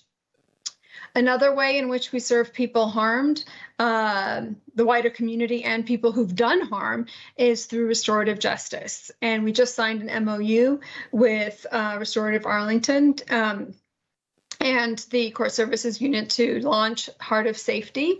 It's a program that will serve youth and young adults and obviously the persons that they've harmed, focusing on serious offenses where restorative justice conferencing is the most effective. The Smart Prosecution grant that we received from the Bureau of Justice, I think really puts the federal government seal of approval in many ways on what we're doing. And we received the maximum amount that we could in the grant, and it is going to be supporting restorative justice and diversion programs. And I'll speak a little bit more about that in a moment. And as I said, we charge with restraint. We don't leverage charges for guilty plea. And we devise diversion programs so that cases can be dealt with in an evidence-based fashion rather than saddling people with felony convictions that close off housing, educational, and job opportunities. And we do all of this while focusing on the people that are harmed and making sure that they receive the services and healing that they need. We also know that keeping people out of jail is more conducive to rehabilitation, and it's more conducive to a safe community. And so we are actually working with the Pretrial Justice Institute that has received a Bureau of Justice Assistance grant to gather data, map pretrial services, and work to find new pretrial practices that really can expand liberty while maintaining public safety. I did mention the behavioral health docket. It's designed for 10 people, and demand has been such that we actually have 12 people in it right now, and there is a waiting list. And this docket alone requires an investment of about 14 hours a week of attorney time, which is time extremely well spent because it keeps some of our most vulnerable folks who are court involved out of jail. And out of the system as much as possible and connected to things that actually will help them get back on track. 2 people have graduated from the BHD, and we are, like, the whole team is just working really well together. And it's been a delight to work with the system partners on that. And again, a word about drug court because it's related to the BHD. In 2019, before the current administration, it had only 4 participants. It now has 18, and we are hoping to get it to capacity to 22. Next slide, please. Transforming justice also to me and to the office means addressing disparities. For instance, we are working with Vera Institute's Motion for Justice to be a leader in focusing on how a prosecutor's office can create safer communities by reducing incarceration and reducing racial disparities throughout the system. We've partnered with OAR as our community-based organization partner as part of Motion for Justice. And together we were able to get a grant to OAR to create an intense and supportive diversion program to serve people who otherwise would be incarcerated. And that program includes peer support, job training, behavioral therapy, and other things really to address the root causes of crime. And we have created and staffed a conviction review unit. It has had its own dedicated attorney on the county manager's contingency fund for about 4 months. But we've already dug into reviewing post-conviction DNA testing requests, reviewing Department of Forensic Science DNA cases, responding to inmate calls and letters, responding to FOIA requests now that investigative files are required to be disclosed under the Freedom of Information Act. And she also created a program to comply with 19.2201C, which is a recently enacted law that requires the heads of law enforcement agencies to disclose complaints against officers who have violated constitutional rights or the law to Commonwealth's attorneys' offices. And our conviction review attorney also devised a plan when a judge in a neighboring jurisdiction called on us to be a special prosecutor in a serious sex assault case because of allegations of prosecutorial misconduct, to ensure that when we took on the case, that information that was the basis of that allegation was segregated from the actual attorneys who were prosecuting it. So she devised a plan, she presented it to that judge, and she executed the plan so that we could ensure the fairness of that trial. Next slide, please. And I'm just going to interrupt briefly to say, I think we're now kind of moving into the time that we would otherwise use for questions. We can defer questions and put them in writing if you want to take the next 5 minutes to finish the presentation. I am so sorry. I'm usually like the fastest. I'm usually the person who speaks very quickly. I think you can see, the numbers on the victim, the witness slide are very clear. We are, really trying to serve everybody, whether or not there are charges in their case. The most important part of focusing on equity is that we have been the transformative justice that we've been working on, and a recognition that in order to do the daily work, we also need to transform culture. And so we've been, self-initiating, transforming culture, everything from the way that we speak and our language to our hiring and retention policies. Next slide, please. Oh, go ahead. Next 2 slides, please. And the budget highlights really are that, we have a continuing sort of fairly hefty sum for evidence.com software, and that, we really, really appreciate the 5 new FTEs that the manager has put in the budget, representing 2 attorneys and 3 paralegals that we've added to our team to handle the body-worn camera caseload in as efficient a manner as we can. Next slide, please. As I said, we really appreciate the budget increases. The Commonwealth's attorney has the office has traditionally been fairly underfunded, and the body-worn program really made that very obvious. We were instrumental in pursuing and winning nearly $800,000 in state and national grants to support restorative justice in Arlington and Falls Church, and you can see some of that reflected in these numbers. Next slide, please. And finally, I will just say that everything that is going on is about body-worn, and more body-worn cameras. We do hope that I would advocate, actually, to make the conviction review attorney a permanent position, but would very much appreciate, nonetheless, even a temporary extension of the role. So thank you very much for your support, for your time, and I'm happy to answer any questions you may have. Terrific. Thank you so much. I think we do have another minute or 2 for questions, so I'll start with Mr. DeFerranti. I just want to note that I'd like to follow up on the behavioral health docket, and if you have a sentence or 2 on your thoughts on whether additional resources there would be helpful. You mentioned 22. We're at 12. There's a small wait list. Certainly, it's also a question for DHS that I could follow up on, but I wondered if you had any quick thoughts. So the capacity for the behavioral health docket right now is 10, and it is. I'm sorry, I'm distracted by my screen. The capacity is 10, and we have 12 and a wait list. I think we could have 4 times as many people there, but we would need to really add staff from all of the organizations and agencies involved in order to do a good job because of the intensity of the wraparound services. So it would take a significant investment, but it could easily be 3 or 4 times the size that it is. Great, thanks. I'll follow up. Thank you so much. All right, Mr. Karantonis, do you have a question? Yeah. Thank you for the presentation. It's an amazing work that the Commonwealth Attorney's Office has been producing, and I joined many Arlingtonians seeing the very good results of that. On the conviction review unit, we learned this past January that the new Attorney General actually dispensed with the entire Commonwealth's department. I believe this was more than 30 people who were relieved from their duties. So what is the impact of that decision for our Commonwealth's Attorney's Office?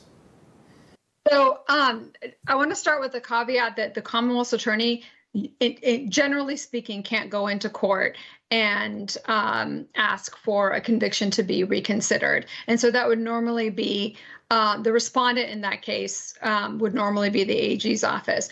But we play an active role in reinvestigating, in figuring out what things to, if there's a DNA testing request, we're responsible for requesting that. And the net effect of, completely firing the entire conviction integrity unit that was in the AG's office is that a lot more of that investigative work and the advising work falls onto the Commonwealth's Attorney's offices if they're actually doing it. And I will say that we are the only conviction integrity or the conviction review unit in the Commonwealth of Virginia.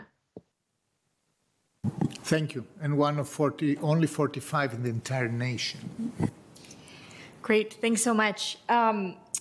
Just one question actually for the manager, and I can do this in writing. The comments that you had shared about your work on restorative justice, which is very exciting, and specifically the signing of an MOU with Restorative Arlington, reminds me that the board directed as part of our guidance last year to create a notice of funding available for a competitive process, since we do now have actually a number of nonprofits in our community working in this space.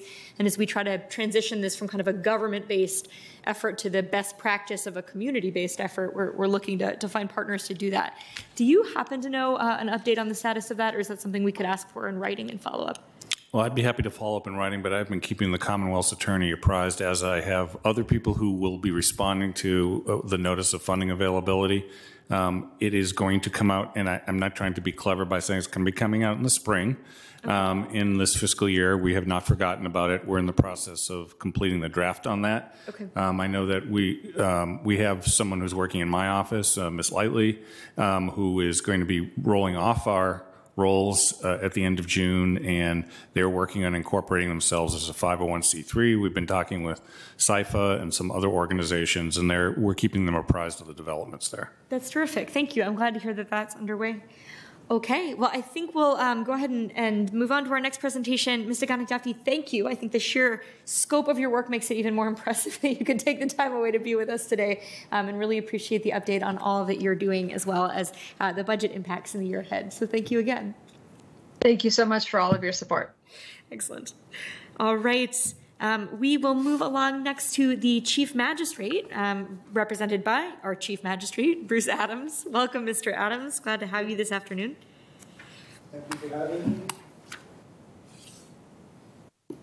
I'd like to go to the first slide, please. Look at that, efficient before it even starts down.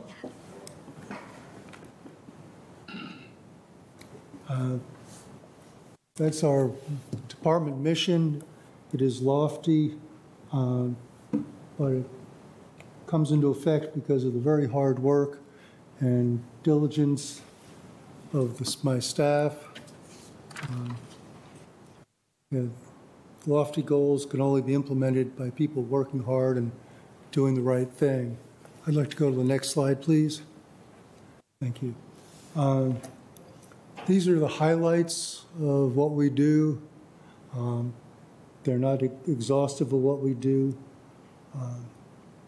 As many of you have heard me say before, we're the only judicial officers in the state. The magistrate's office, that operates 24 hours a day, 7 days a week, 365 days a year. In the Arlington and Falls Church office, which I operate, there are 8.5 of us. And we're all judicial officers. We have no staff whatsoever beyond the judicial officers. So basically, everything that gets done, from holding the hearings to drafting the documents to doing the legal research to ordering supplies to dragging them into the office and distributing them, are all done by us. That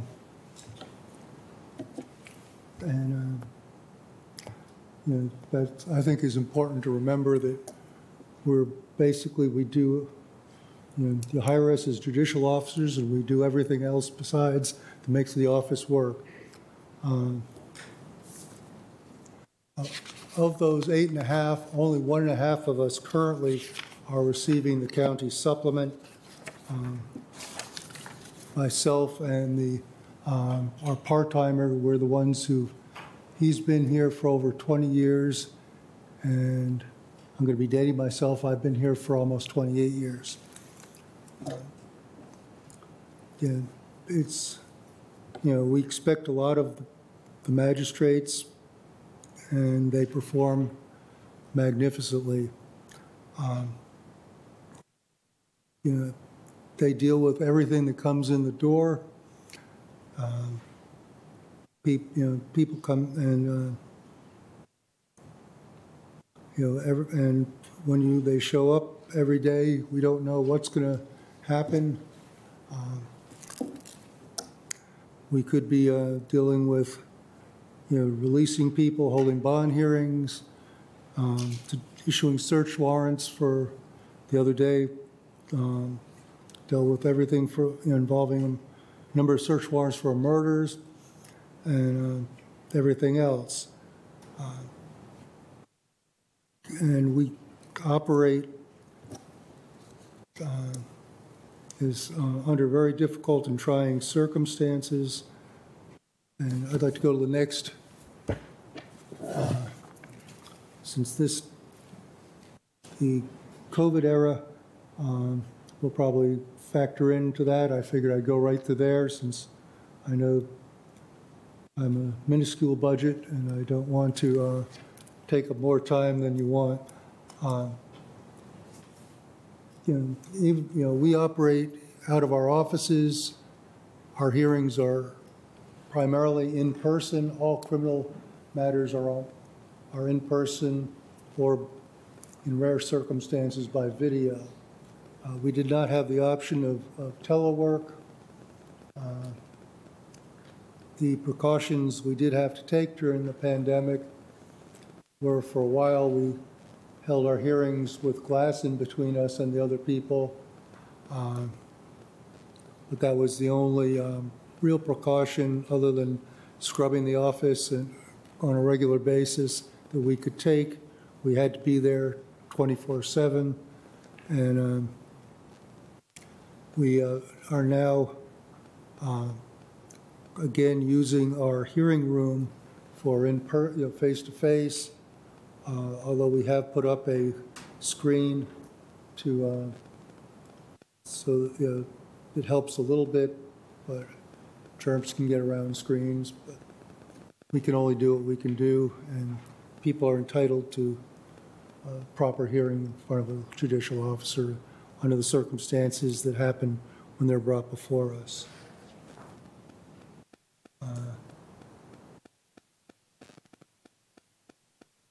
Among other things that I did not mention was we have been very stretched in our office. Out of the 8.5 of us, 3 people came down with COVID at different times. And so we were thin on the ground. And on top of that, we've been covering, and we're still covering, several hours a day, Alexandria, by either video or in person, because their staff was decimated by a number of factors. And so we are handling some of Alexandria's duties as well as our own. And the things that we do for Alexandria are not covered in our statistics. That shows up in their statistics. But so the statistics we have, we actually do a lot more than what shows up because we're also covering for them. Currently, we're doing that about 4 hours a day. Previously, it was more. They've gotten enough staff that we're covering them 4 hours a day.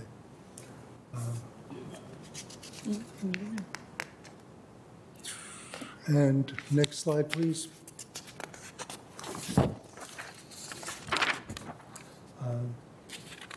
I would like to start off by saying that we get, as I said, we get everyone walking in the door or getting arrested, and my staff, many of them are rather fluent Spanish speakers. I have one that is also a fluent Arabic speaker. We also use Language Line for those of us who are not as skilled in language and for languages other than those that we know. Language Line that we use is very good. We've only been stumped once, and that was a person who spoke a Native American language from the mountains in southern Mexico, and Language Line didn't have anyone available who even could guess what that language was, let alone find someone who could speak it for us. But that is neither here nor there at the moment. I'd also like to point out, since we're discussing equity, we have 2 programs that we operate in conjunction with, one in conjunction with the Sheriff's Office and one with the Mental Health Department and the Sheriff's Office. It helps keep people out of jail that might otherwise be incarcerated while awaiting trial. One is the Sheriff's post-booking project, Sheriff's release project, sorry about that, can't read my own handwriting here. And that what we do is if someone, it's a way of having the sheriffs work with them to make sure that they remember to stay out of trouble and go to court. And then we also have the Magistrate Post Booking Project, which combines the sheriff's supervised release program with mental health treatment for people who have low-level criminal matters that need mental health treatment and services. And though that program wraps them around with mental health programs and gets them access to programs they might otherwise not have. And that makes it less necessary to keep such people incarcerated, and keeps this, both those programs also have the benefit of keeping the greater community safe as well.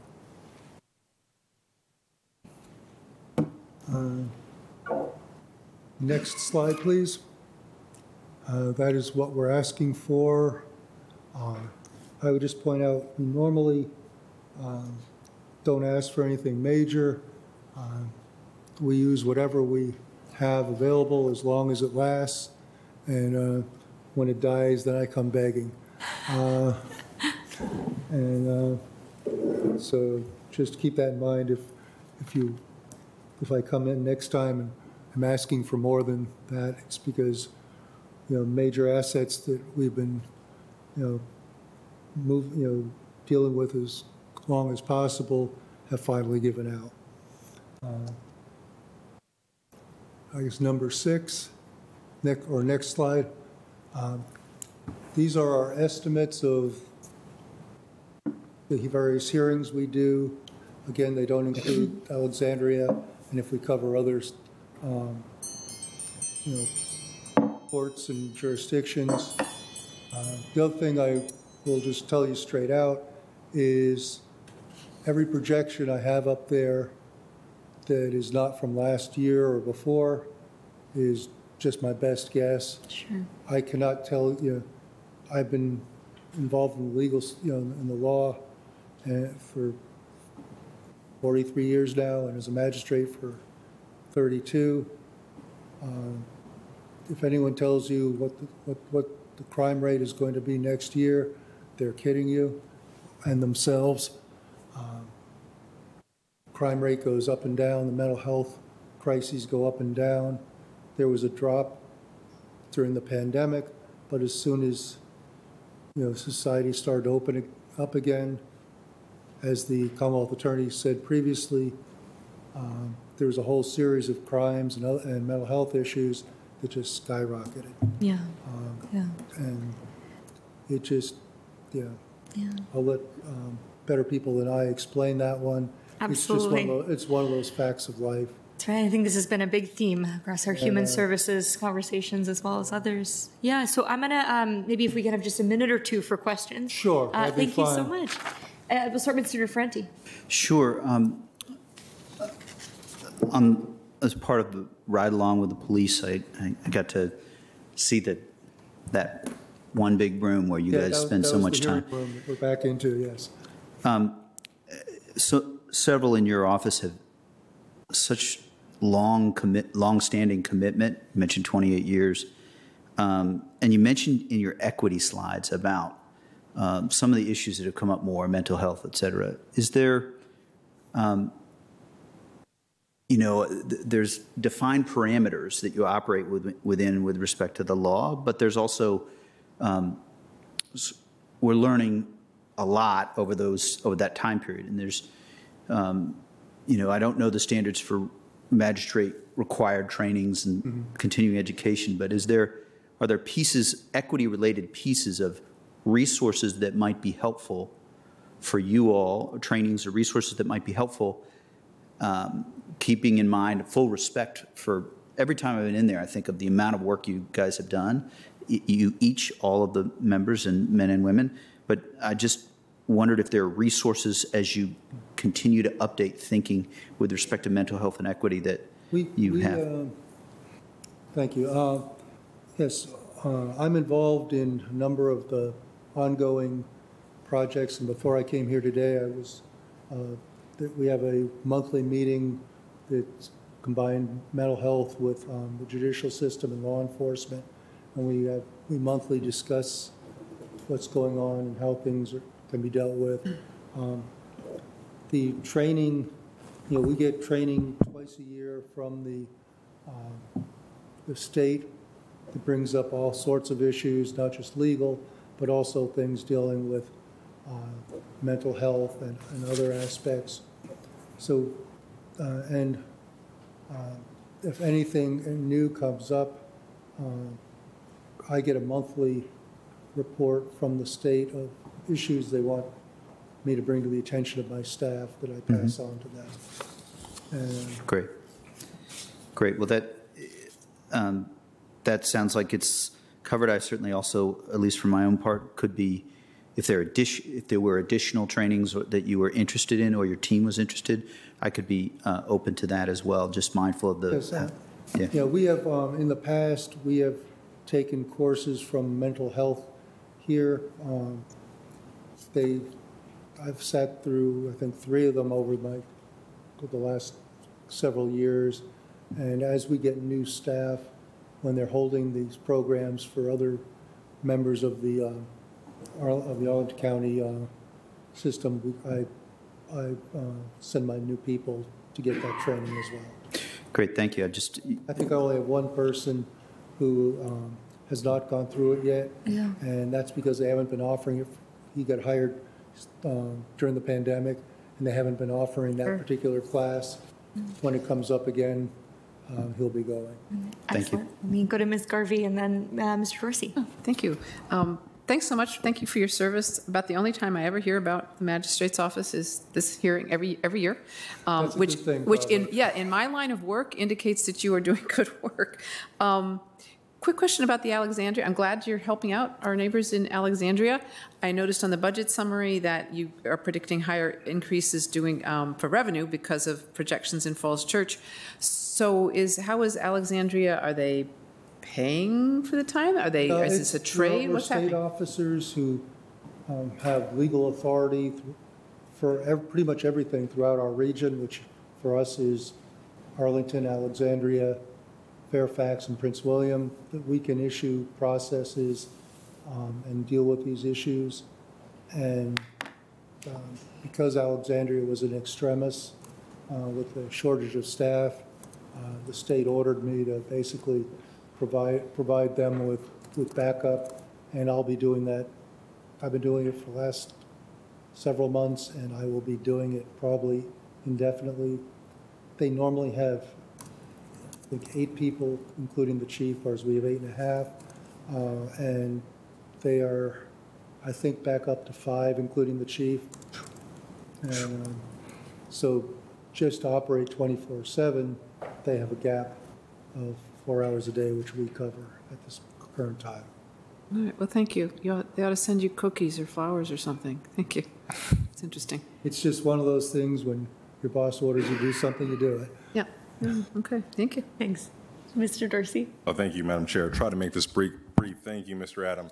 So as we discussed with the circuit court, the types of work that they're doing is becoming increasingly complex. And I'm wondering if you're seeing that same dynamic with the number of behavioral health issues that are subject to bond hearings and probable cause hearings. And if so, here's the key question.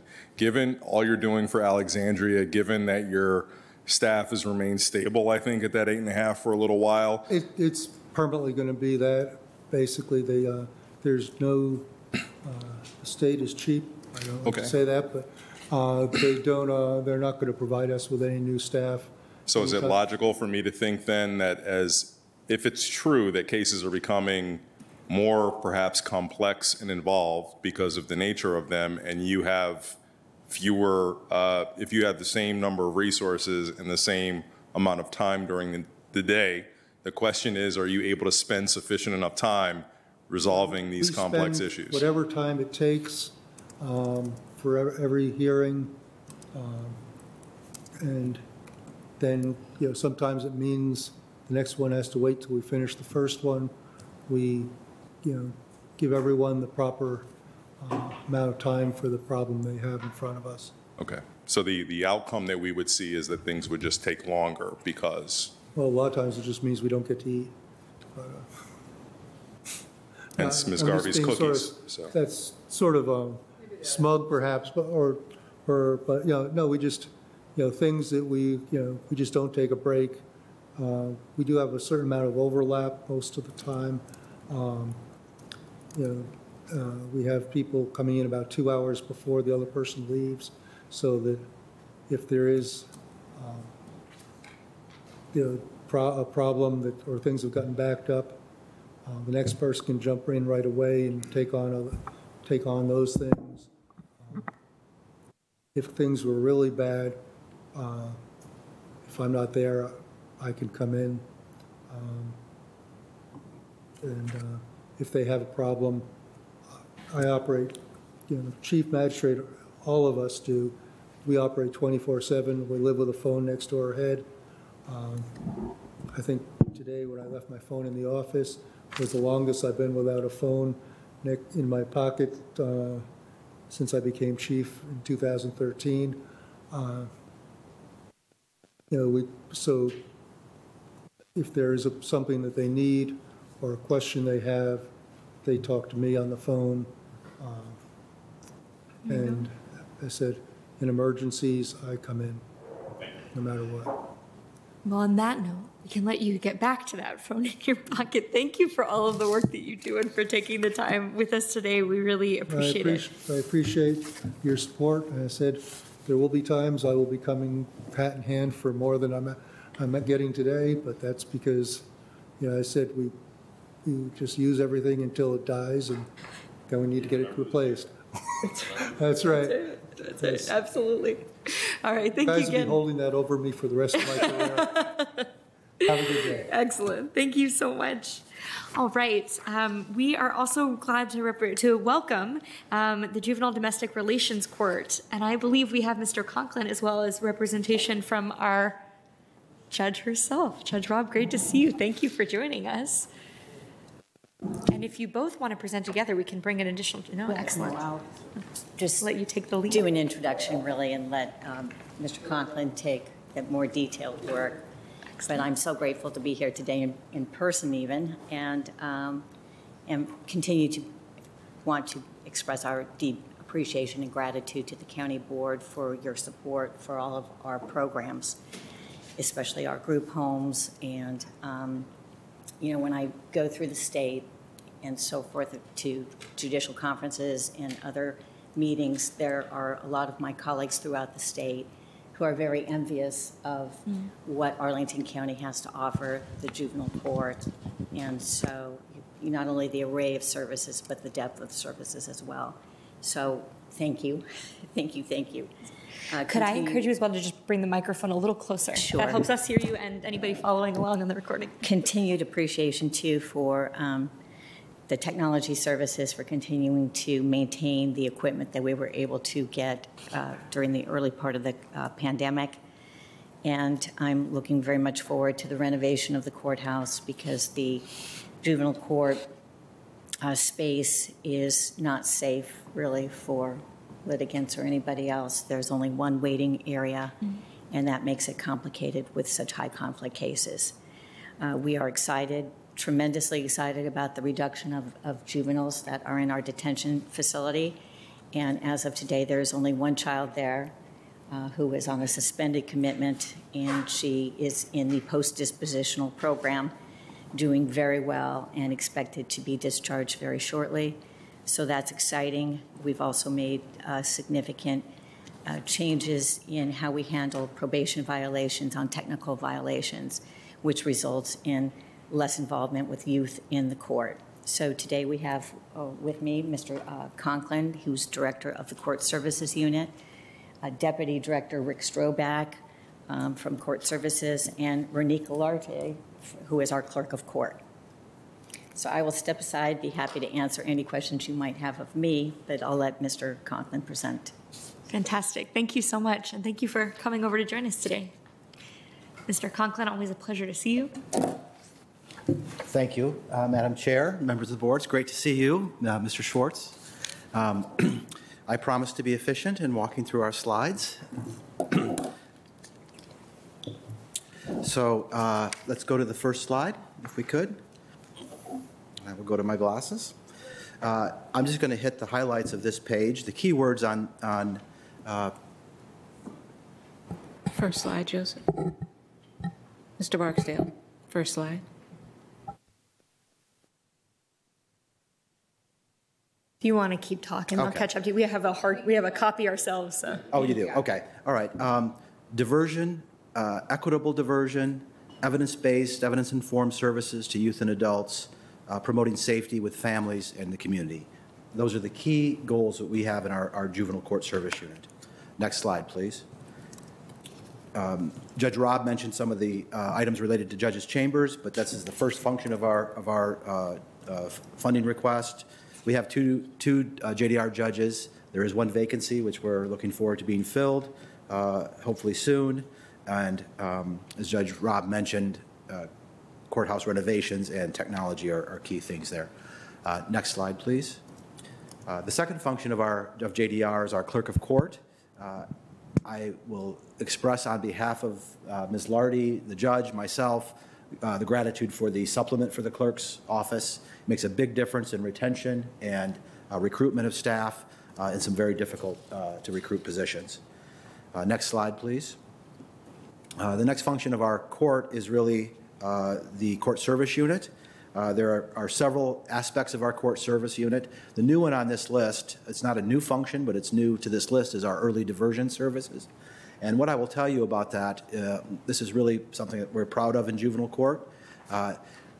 The traditional way to divert cases is the police or a parent or the schools or a victim will come to intake, and intake will enter the youth's intake into the state system and divert, possibly for diversion, and divert that youth from the court system, but it creates an intake record.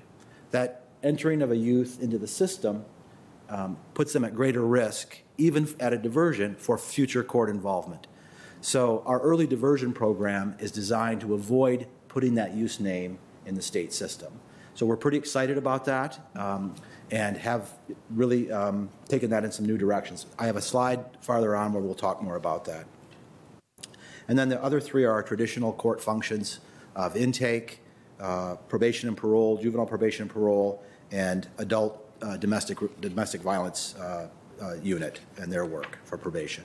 Next slide, please. And then the final function that we perform is our community-based programs. We have 2 group homes, our after-school programs, and our Safe Havens program. And that is really the work of JDR Court. Next slide, please. Coming up in the next year, we're really emphasizing a few things. We did get the continuation grant for the Safe Havens program. You will see that in some of the financial slides. Is going to have a benefit for new positions. The early diversion emphasis that I spoke about, we're going to expand our RISE mentoring program. This is a program we are making available to any county youth who has need of a consistent caring adult in their life. So we're excited about expanding that, focusing on parent and family engagement, and then we are pursuing a new level of certification for our group homes, QRTP, Qualified Residential Treatment Programs, which will open up additional funding for those group homes as well as improve some of the services they provide. Next slide, please. So we've done a lot, we believe, around equity. Back in 2018, with Judge Robb and Judge Rutz's leadership, we formed the Racial and Ethnic Disparities Team and completed a program through Georgetown, a certificate program for our court. This has led, it's an interagency team made up of both judges, myself, APS representative, behavioral health, child welfare, a police representative, public defender, and a Commonwealth attorney representative. So it's a very broad team focused on improving the equity and response to diversity in our court. The goals that were set by that team were to reduce our probation violations and secure use of secure detention for youth. We have made great strides, as Judge Robb mentioned, in I would say in both of those, especially around detention. And that's really been a system-wide emphasis and effort. We've also been able to expand our detention diversion program, which has contributed to this process. We may have only one youth in detention or several youth in detention, as the case may be, but we have overcapacity in our detention diversion program. This is a program that supervises youth in their homes rather than placing them in a secure detention. So we're proud of that effort, and we've expanded that virtually to out-of-jurisdiction youth. That has always been I think, a bias point in our system, that youth from the district or Maryland or other places in Virginia were not eligible for our detention diversion program because our probation staff didn't cross state lines to go in the district to have contact with them. We've implemented that through electronic monitoring and virtual contact with those youth. So we've been able to further reduce the placement and holding those youth in detention. So we're proud of that change. That was really something we learned from the pandemic, I think, that we could do that. We are party to the MOU for the Restorative Arlington, the new program. We're excited about identifying some kids that we can refer to that program from intake. And then our early diversion service, which I described, we have police, parents, schools are reaching out to court, and we're really providing case management and parent support to some very complicated cases and having some good results with that. Next slide, please. So this brings our efforts for early diversion. And again, these are kids that are not involved in even an intake, largely. These are the 4 programs that are serving this youth population. One of the key measures, we believe, of equity is who has access to diversion and who does not. And I think what this slide clearly represents is that our diversion practices are targeting and are providing access to youth of color. And when you see a youth counted here, it means they're not counted in formal court involvement. So that's, we think, a huge success. You can see that we are largely serving youth of color. The first pie chart highlights that.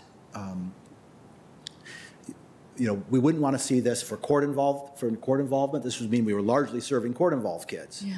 But what this shows is that the kids that we are diverting from the court system are the youth that we want to divert in order to reduce the disparities within the court system.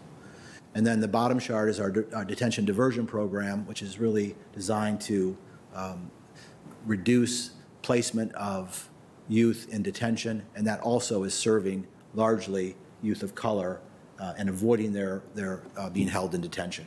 So we're happy with those statistics. We want to continue these efforts. It really is an interagency effort through our racial and ethnic disparities team. Next slide, please.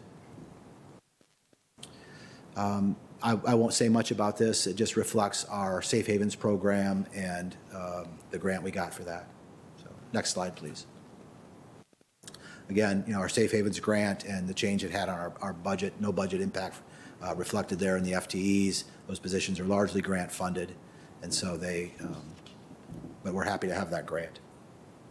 So next slide, please. I did want to mention just a bit about our detention center. There was a study done several years ago. The Detention Commission is focused on making improvements in our detention center. As you can see, the data on average, the daily population from Arlington in that detention center was 4.4 youths. It's a 70-bed capacity facility. It operates, total in the last year in 2001 at about 17 kids. So overall, those are very low numbers compared to historical use of detention, and we're happy to see that.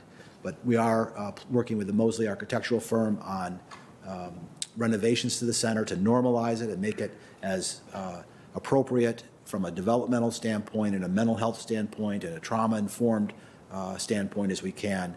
We expect that we'll move forward with that under City of Alexandria has assigned a project manager from their organization who will be helping make sure we move that forward in appropriate ways. We do plan on a significant level of community engagement around the needs of some of that as related to the study. The centers reduced their staffing to reflect the actual utilization. And one dilemma or one development is that the General Assembly has launched a study across the state into the capacity for detention centers. So that may affect the way they fund them from a regional standpoint. So we may be held up in our efforts related to that. So, and then the last slide, I'll just say juvenile crime is continuing to decline in the county. We're happy about that. That's something to celebrate. We believe it has many factors, but we're happy with that, and something to be encouraged by. We want to increase early diversion. Safe Havens grant runs through 2025, and we may need funding down the road for renovations of the detention center. Okay. With that, I'm happy to take any questions. Terrific. Mr. Garcia, I see you assembling your microphone for query. No? No, I can't. Yeah, why don't you start first? We'll go to Mr. Quintones next. Yeah, I'll just say briefly, thank you, Mr. Conklin, and all of you. The work that you're doing is just tremendous, but we're going to try and be respectful of your time and just ask a question. As we look at the detention center, you know, there was sort of time when Arlington youth made up, you know, roughly half of the daily population there. And now the balance has shifted significantly. Is it the proper takeaway from somebody in a seat like ours that this is really a direct translation to the innovative diversion efforts that we're performing as opposed to just simply a straight line reflection in the reduction of crime? It seems to me that there's something that we can really pinpoint that we're doing there. I think there's a lot being done across our system, the school system, how they handle offenses in school, police department, the Commonwealth Attorney, our court. There's been a concerted effort to not put youth in detention. The judicial philosophy around things like status offenders, not, you know, we call them CHINS cases, children need supervision, not using that for detention. There have been some change in practices that have had an effect on that. There has been an overall reduction of juvenile crime. So I don't want to overstate, you know, that and take credit for something that is a statewide and national trend, certainly regional. But I do believe our system as a whole, from you know, DHS and behavioral health to across the system, has been working in this direction, and I believe it's having results. That's terrific, and just thanks for sharing the work that you're doing on some changes to the early diversion work. I was not aware that even just simply a notation could stick with someone like that, and just your sensitivity to the systemic nature of all of this, I just think really serves us well, and just really appreciate it. Likewise. Mr. Quintones, I'm going to give you the other question. And then Thank you. Just very short about on the same line of thinking.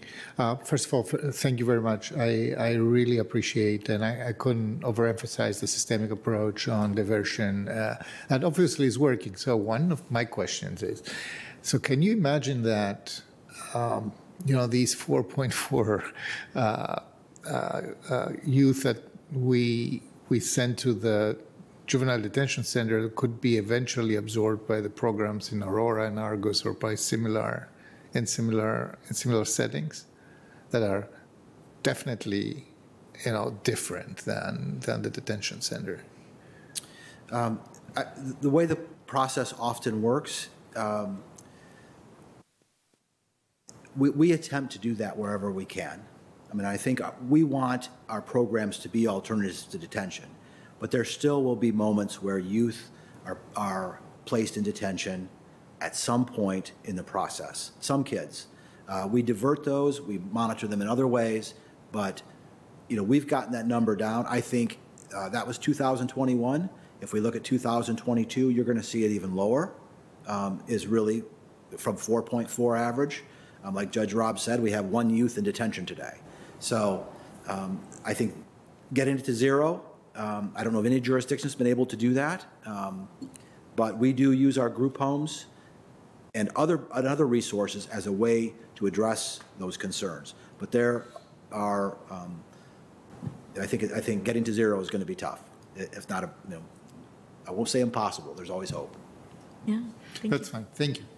Yeah, I mean, I think about how we use with our homelessness prevention and 10-year plan to end homelessness, we use the concept of functional zero, right? Which maybe sort of makes sense here, that you're always going to have people transitioning in and out of that state, but to have that goal of zero as a community is really meaningful. So I don't know what the circumstances are of the individual who's currently there, and wouldn't want to imply that they're transient if they're not. But I do wonder if that's maybe a concept that has value here.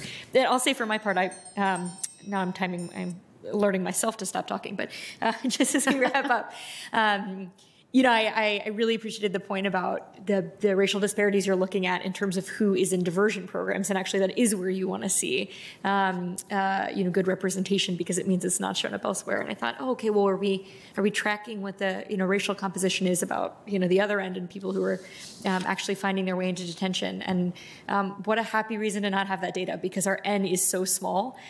There are so few kids in detention that we actually can't draw any conclusions about demographic patterns there with one young person at a time. So what a credit to your work. I really appreciate you all so much. And thank you, Judge Robb, for making the time. Ms. Lardy, it's very nice to meet you. We'll look forward to having more interactions with you as well soon. Our thanks. Thank you. And I thank you, too, to your new judge, and I hope all is going well with the transition with your new colleague. Oh, April 18th. There we go. All right. Who's counting? All right. Thank you so much. Okay, so we thank you very much to our GDC and our Office of Public Defender, who have been very patiently with us. We are delighted to recognize Chief Judge Jason Rucker of the GDC to present, along with Mr. Henshaw, the clerk to the GDC. We're glad to have you both. Welcome. Well, thank you for having us.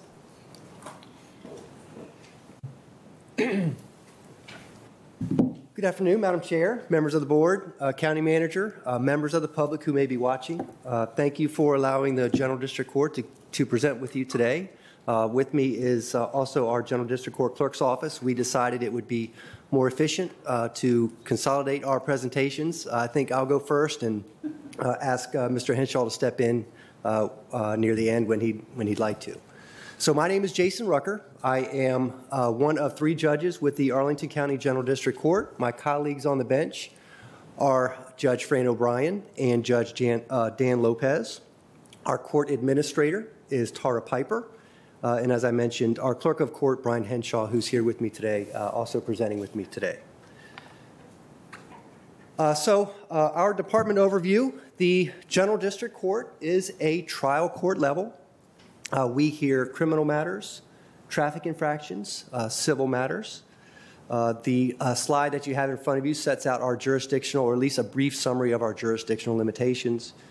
Suffice it to say that because we handle misdemeanor criminal trials, because we handle traffic infractions, because we handle civil matters up to a certain jurisdictional limit, including small claims cases, our court has a lot of contact with the public. Most likely, if a member of the public has a legal issue, not always, obviously not always, but they're most likely to have contact with our court or initiated in our court. Our clerk processes and maintains all records for these matters in all these criminal, civil cases and traffic infraction summons cases. Our next slide. So with focus on equity, with this slide, we wanted to highlight some aspects of our court. And to start with is the behavioral health care docket. And I know there have been a number of other departments here today that have presented to you on this subject. The behavioral health care docket was initiated by Judge O'Brien, and Judge O'Brien, my colleague, began presiding over the behavioral health care docket, or BHD, in September of 2020. The aim of the BHD is to divert eligible defendants who are diagnosed with a mental health disorder, divert them from the criminal docket and place them into community-based treatment. And that's treatment that is designed by a team of court staff and mental health professionals. These participants in the BHD can enter the docket pre-plea, which means before there's been any finding of guilt, with an aim to have those charges dismissed after they complete the docket, or post-plea, after a finding of guilt, but before any sentence is imposed. So again, since no sentence is imposed after completing the docket, those defendants can have those charges either dismissed, reduced, but nevertheless, these are participants who are diverted out of the criminal docket with an aim to get treatment and to avoid criminal convictions and also be an alternative to incarceration. You have heard, I was present for some of the presentations, that our docket right now has 12 participants in the program.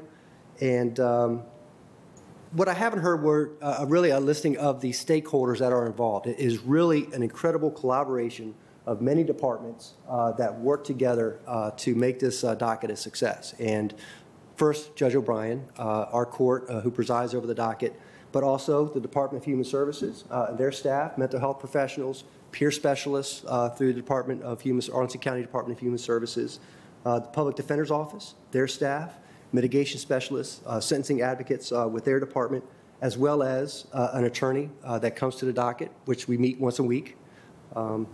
The Commonwealth Attorney's Office, a designated attorney that also from their office comes to participate in the docket at least once a week, where we meet for the docket. That doesn't mean that everybody is still getting together and talking about cases and participants in the docket prior to the court.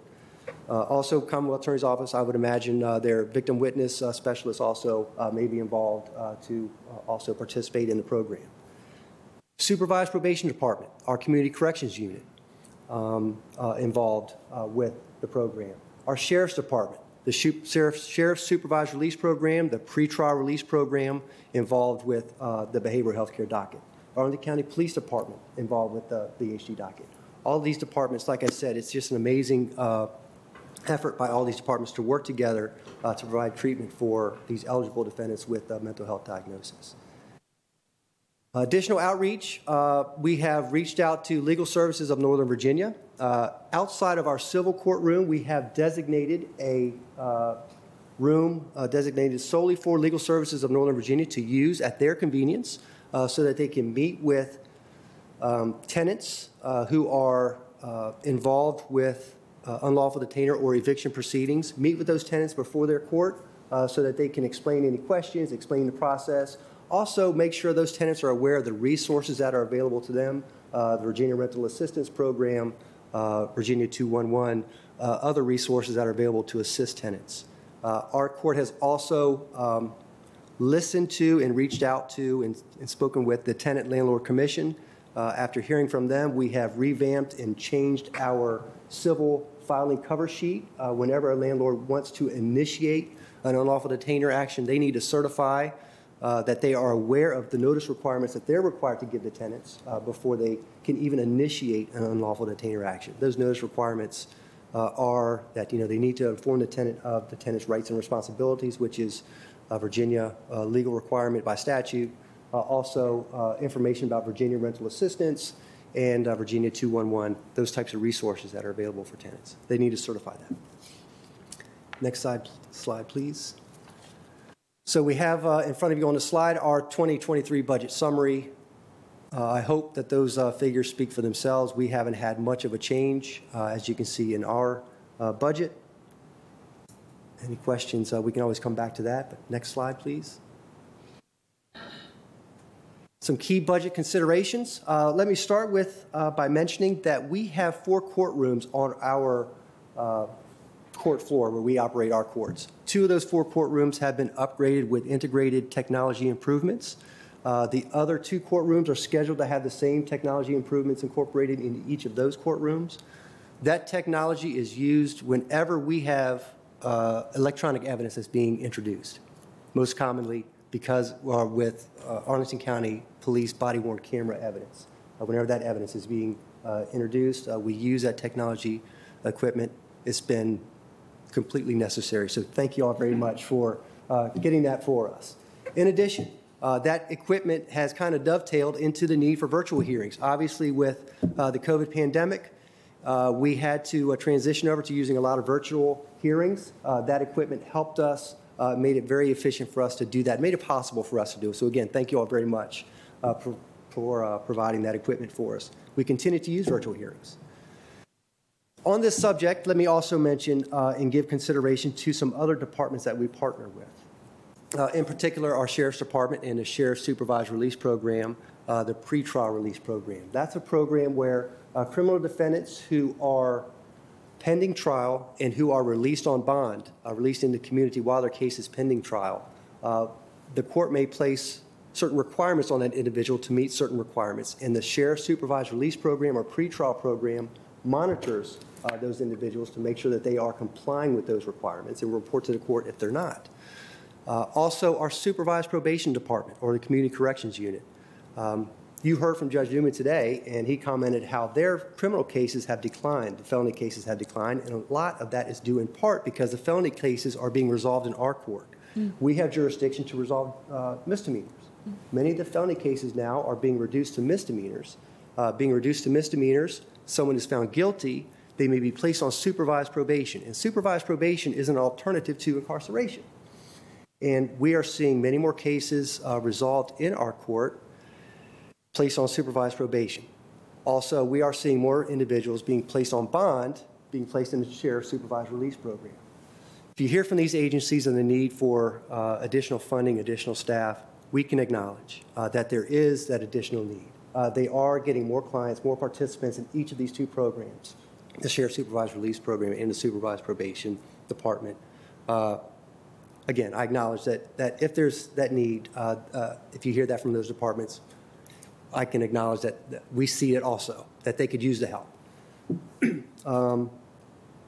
Last, let me just say that courthouse renovations, we are currently our chambers, not as for aesthetic reasons, but the JDR court is, their chambers are going to be consolidated with our chambers. We've already worked with facilities, met with them, designs are being implemented.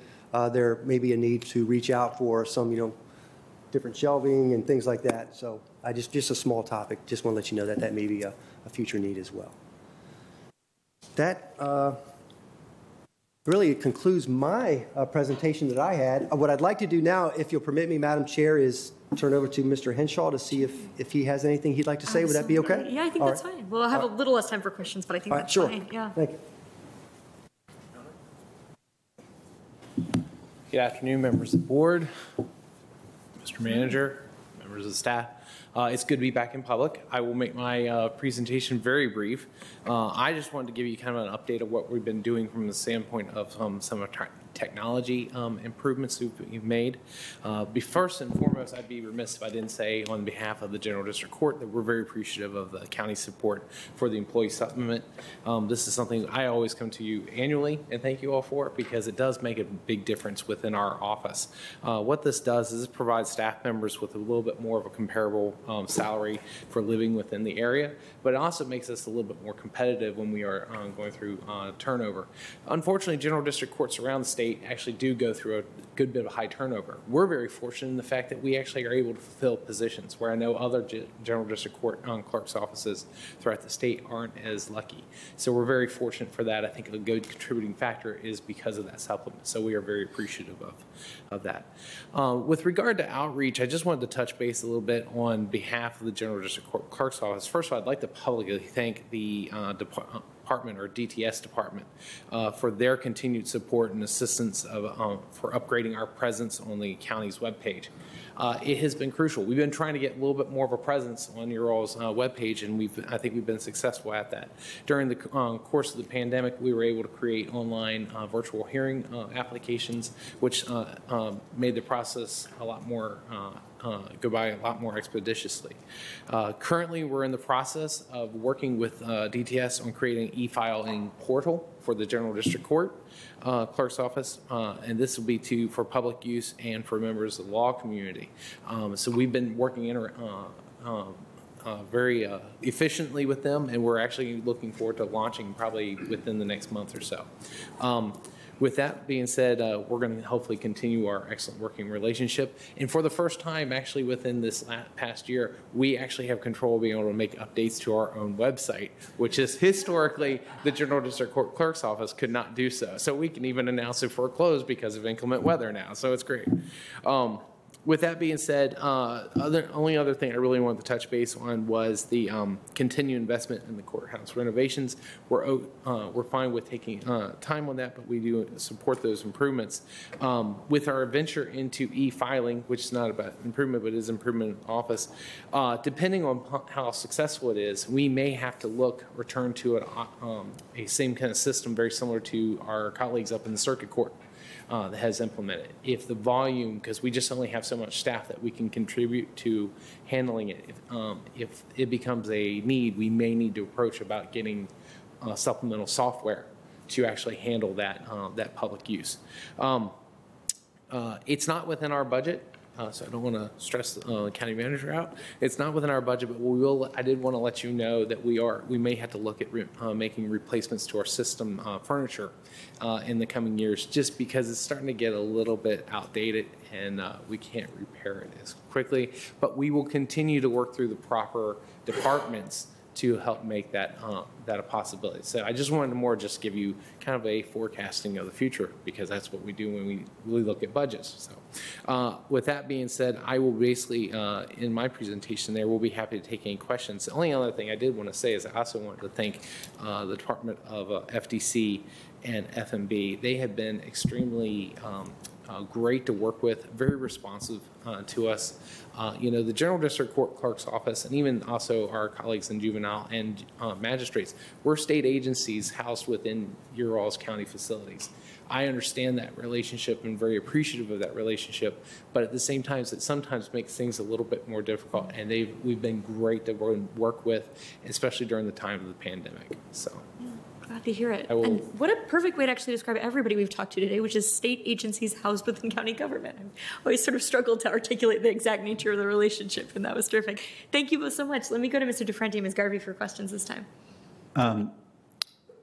I'll follow up on the mental health docket. I just kind of wanted to share just a thank you to you, Judge Rucker, and your colleagues for the eviction. What you've done to be collaborative and to help with the eviction the eviction focus and that sheet that sort of the consolidation to Thursdays, if I'm correct, and then also the sheet describing things, and then also pass along thanks to Judge O'Brien. My first year, I had lots of ideas, and you have made them happen in the mental health docket, and so. I just want, if she doesn't happen to watch every second of this county board proceeding, please thank her for us, or at least for me. I'm happy to. I'll take that phrase, but I need to pass it on to Judge O'Brien. She's the one that put in all the work for that program, as well as the other stakeholders, many of whom you've heard from today, and also may hear after me that are involved in that program. So they deserve it, not me. But I'll be sure to pass that on. Thank you. Thank you. Okay. All right. Excellent. Well, in the name of keeping time, we'll wrap up there, and I'll just add, as we do, my thanks along with Mr. DeFrente, especially on the work about the unlawful detainer reforms, the steps you've been making as a partner to Attend Learn Commission, and especially the role that you played in those really confusing early days of the pandemic when there were state and federal moratoria, and it wasn't clear. They seem to change, right, weekly. Daily, right. And just your willingness to work with us. Important that was to our community. That is something you can take credit for personally, because you've been an incredible partner, and it's been a point of absolute priority for all of us throughout the pandemic to make sure that Arlingtonians could stay in their homes throughout the pandemic, and we could not have done that without the partnership of the GDC and you in particular, Judge Rucker, so thank you. Thank you. Thank you all. Great to see you both. Have a nice day. Take care. Thank you. And last but never least, the Office of the Public Defender. I see Mr. Brad Haywood and colleague with us today, and Allison, right? And Ms. Carpenter. Thank you so much for joining us. And because you have the pleasure of going last, I'm going to relax on the time, and hopefully we're going to try to wrap up by 6. But if you can leave, yeah, good point. Okay, all right. The will of the board is such that you get the time clock. You will get 10 minutes. I don't have a whole lot to say. Can we get the next slide?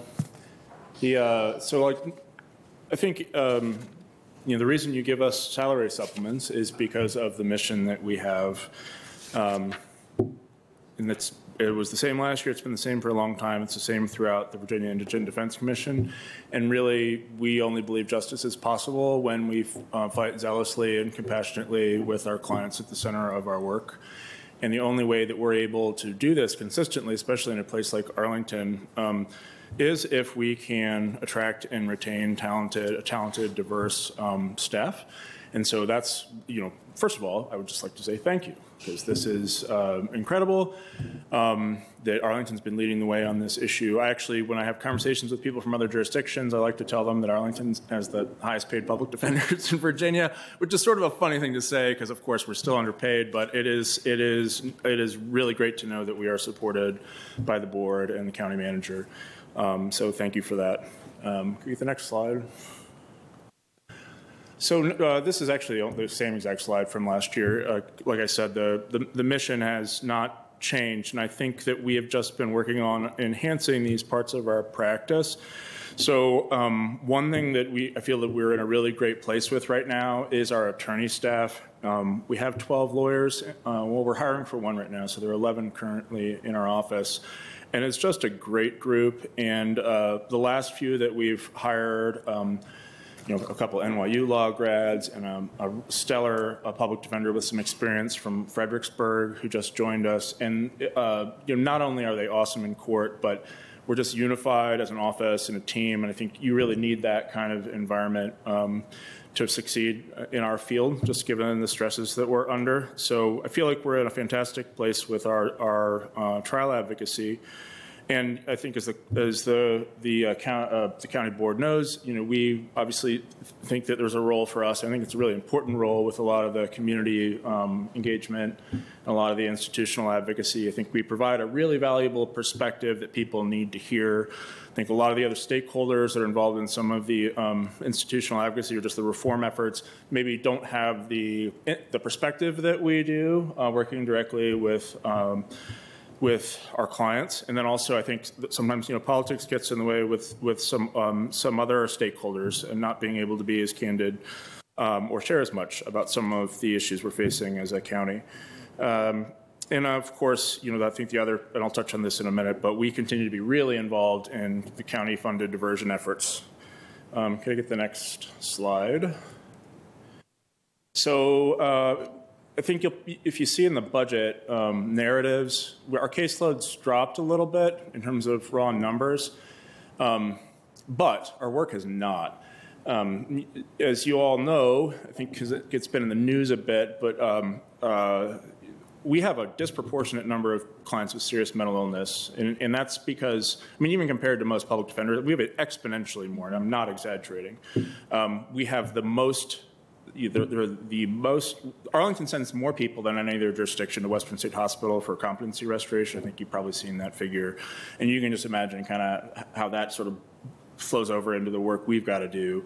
Every case involving someone with serious mental illness is just way more effort, especially with certain courts. I think all the judges expect our work to be really thorough, because the issues are complex. We've got to break those issues down and help them understand why certain facts are mitigating. And then we also have to become experts in what treatment options are and release plans and things of that nature. So we feel like we're doing that all the time. The county-funded paralegal that you provided to us last year, once we hired her, we dedicated her immediately to doing mitigation. So all this sort of thing, working with people with serious mental illness, learning about their background, helping come up with release plans, making contacts with loved ones, community members to improve the case in that regard. So yeah, it's still been a ton of work. It feels like a ton of work. With respect to pretrial, I think the county jail is still near an all-time low, and this is in large part because I think that the pretrial advocacy is continuing to go really well. Arlington reinstituted the bond diversion program not long ago. We work seamlessly with the coordinator of that program, and I think we have it down to it's like a well-oiled machine. As soon as we get our clients, we're in court the next day asking for bond if they are held. I mentioned diversion. I think the best thing to highlight here, a lot of the things are the same from last year. One that's not is behavioral health docket.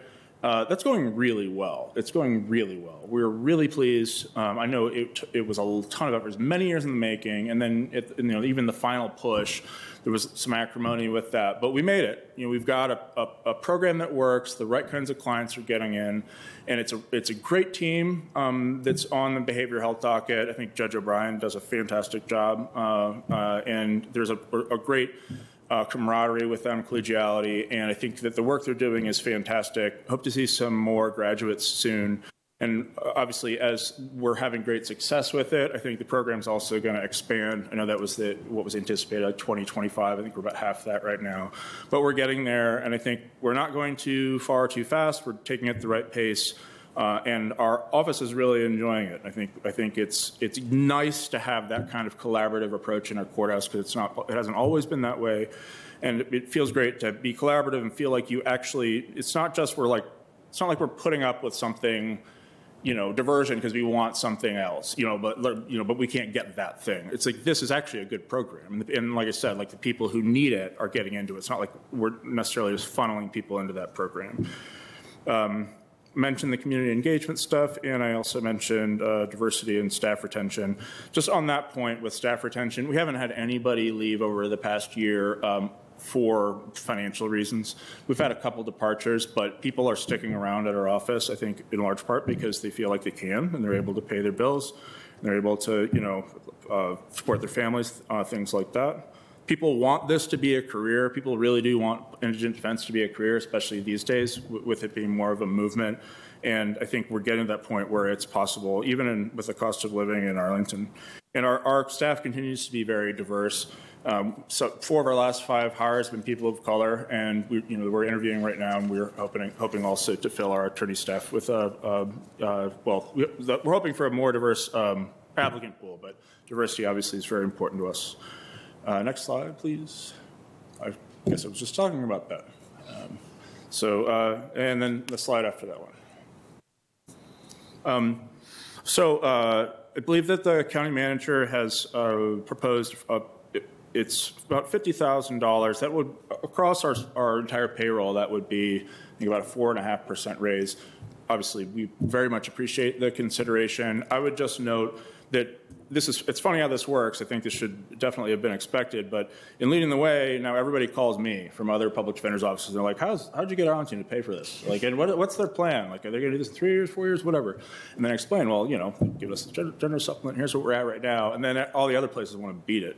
So Virginia Beach gave their attorneys, only the attorneys, not all the support staff, but they gave them $500,000. They do have quite a few more attorneys than we do.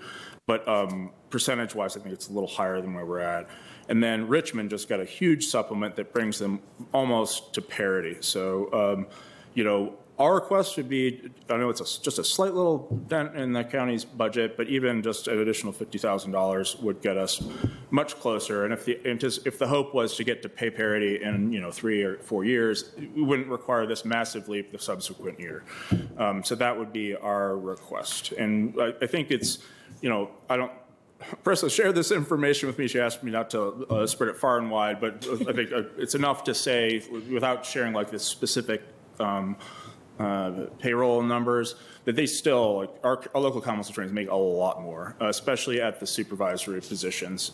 We're pretty close. I think we're almost identical on the entry level, but everything above entry level, it just gets the disparities are really significant. Last slide, please. I've gone over most of that, and so I think this is just the summary slide. We love our office. We love the work we're doing. We appreciate the county support, and I think just to be included, and that we have even if we don't always agree on everything, all the things that are going on with reform in Arlington, I feel like there's a great dialogue here. We do feel included. We think that's important, and I think, we'll look forward to more of that in the future. So if you have any questions, happy to answer them.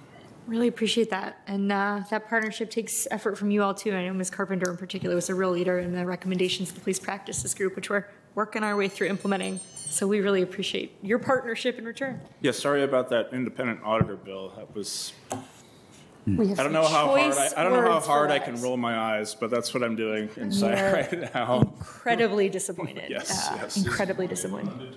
Yeah, that's right. That's right. That's right. We have some exciting news about our Community Oversight Board coming on Tuesday, so stay tuned. Good. Look forward to that. Mr. DeFranti. I've asked questions. Brevities, those chimes have been working. So just, I want to.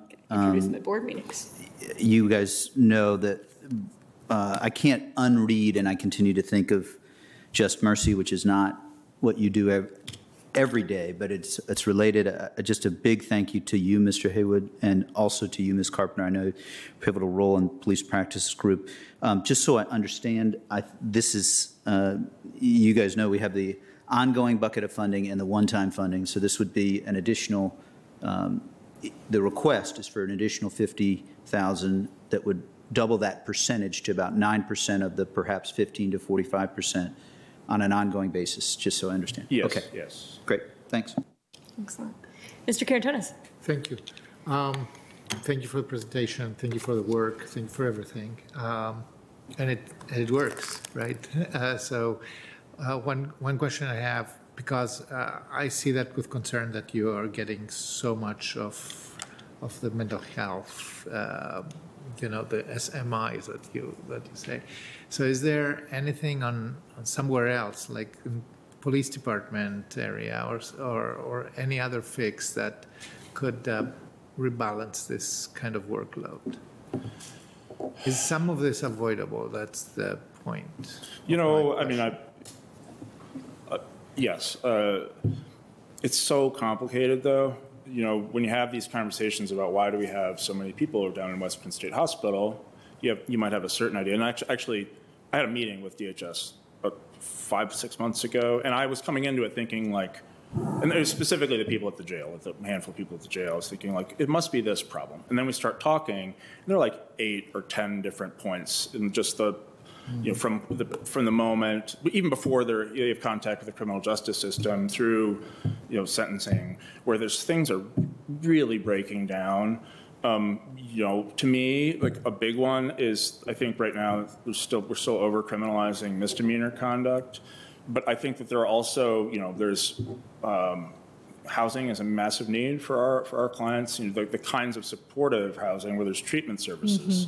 Because there's A-SPAN, but a lot of our clients are not county residents. But then as far as if you need treatment, therapeutic services in addition to that, you've got the RPU, residential program unit, and I think there's 6 beds there. It's just, we could fill 26 beds, probably 56 beds, and just not having that as an option. But then, there are some things that I think are just lacking in the overall continuum of care that really would be helpful to have. Not being able to compel someone to be treated except through a criminal justice process. It's, I feel conflicted as a left of progressive individual, but I do think that, there have been proposals, and there was one in the General Assembly this year to make, to give a little more teeth to the civil treatment process, make it more mandatory, say, okay, we're not going to arrest you, but if you don't do this, then there will be additional sanctions for it, without starting a criminal process. I know if the CSB for many years talked about mandatory outpatient treatment. The proposals that have been on the table more recently aren't that, but I think that is also, a definite need. I was encouraged, though. There was that meeting on Sunday. I thought it went really well, and I thought there was a lot of common ground. Even with the police department and the sheriff, law enforcement, and the public defender, I felt like I was agreeing with them a lot, and I'm glad to hear that, that the police department wants to get out of the business of being mental health counselors. I believe them about that. Just it's just about finding a better paradigm and funding that and supporting it. Thanks. I'm nodding incredibly aggressively about your comments about the difficulty of compelling somebody into services and the conflict that presents, right? Believing both that people should have the freedoms, right? And then also recognizing, and to me, I think in some ways the success of the behavioral health docket points to that, right? It's become kind of a way to divert people into those services and compel them, which again is not unproblematic, but is probably better than are certainly better than incarceration. Right. Yeah, for sure. Yeah. Please, I was just opining there over to you. So just a question about the management administration of your office, since we've heard from a lot of our, other constitutionals, the role that technology has played in facilitating their work, not just in the pandemic, but just making them more efficient overall. And I just have no window into whether or not the state money that supports the office is adequate for you to have all of the things that you need on that basis. There's a lot to talk about on this topic, including some stuff that happened very recently. So I'll tell you about it, like our internet speed, for example. This is finally getting remedied, but you can search. I don't know if you know this. You can like do a Google search. How fast is my internet speed? And it brings up this how fast, how many bits per second are you getting? So ours has just been exceptionally slow. We're like, how slow is it? So one day, one of the assistant public defenders over at the courthouse, just using the public internet, was getting like 160 megabytes per second, whatever. It sounds like normal high-speed internet. Came back to the office, it was at 4. 4. And I would keep telling our IT people in Richmond, I'd say like, these are dial-up speeds. It really feels like dial-up speeds. And the way that affects us is because now we're getting discovery from the cloud. So the Commonwealth Attorney is going to provide us discovery using their OneDrive or evidence.com, and then we have to watch it using an internet connection, and we can't download it at work. So a lot of times, folks will just walk over to the courthouse and sit on the 3rd floor or something and download body cam videos. Oh, really? Or, we'll have to authorize like temporary remote work. Just go home, use your own internet to download this stuff. Just, or else we're not going to be able to be productive. And then last week, as Allie and I were preparing for a week-long trial, lo and behold, a couple years ago, a decision had been made to take away one of our copiers. So we have one copier for 21 employees. And of course, 3 days before trial, it ran out of toner. And it has this supposedly like this automatic toner replacement service. And apparently the place that has the automatic replacement was back ordered. Nobody told us. So we suddenly didn't, the day before trial, we did not have a printer to use. This is not supposed to be happening in 2022, but it feels like it happens all the time with us. Yeah. Well, so we are getting faster internet. We've not just me and Ms. Carpenter, but there are others in the office that I've deputized to just be the squeaky wheel and call and nag and be like, we can't do this anymore. And then finally, that worked. So we're getting the faster internet. We just got a new printer yesterday. So, yeah. But it's the kind of thing, if you're running a law firm, no one would ever put up with that. Mm-hmm. And we do provide legal services equivalent to the very best, private defense attorneys around here. But why do we have to put up with this? It's just, it's just sort of a consistent problem with indigent defense. I think we're kind of always the last to get our concerns taken seriously. Yeah. Sorry if I was venting. You asked. Well, I am sorry to end on that note, otherwise, but it's helpful to know, right? We really appreciate you. Thanks for hanging with us all afternoon, and appreciate everything that you're doing. All right, with that, miraculously and with enthusiastic thanks to not only my colleagues, but all 10 of our presenters, here we are right on time. We will take a brief break from our regularly scheduled work sessions this Tuesday only because we have a county board meeting instead, and be back next Thursday for a couple of our final budget work sessions. Thanks so much, everyone. We're adjourned.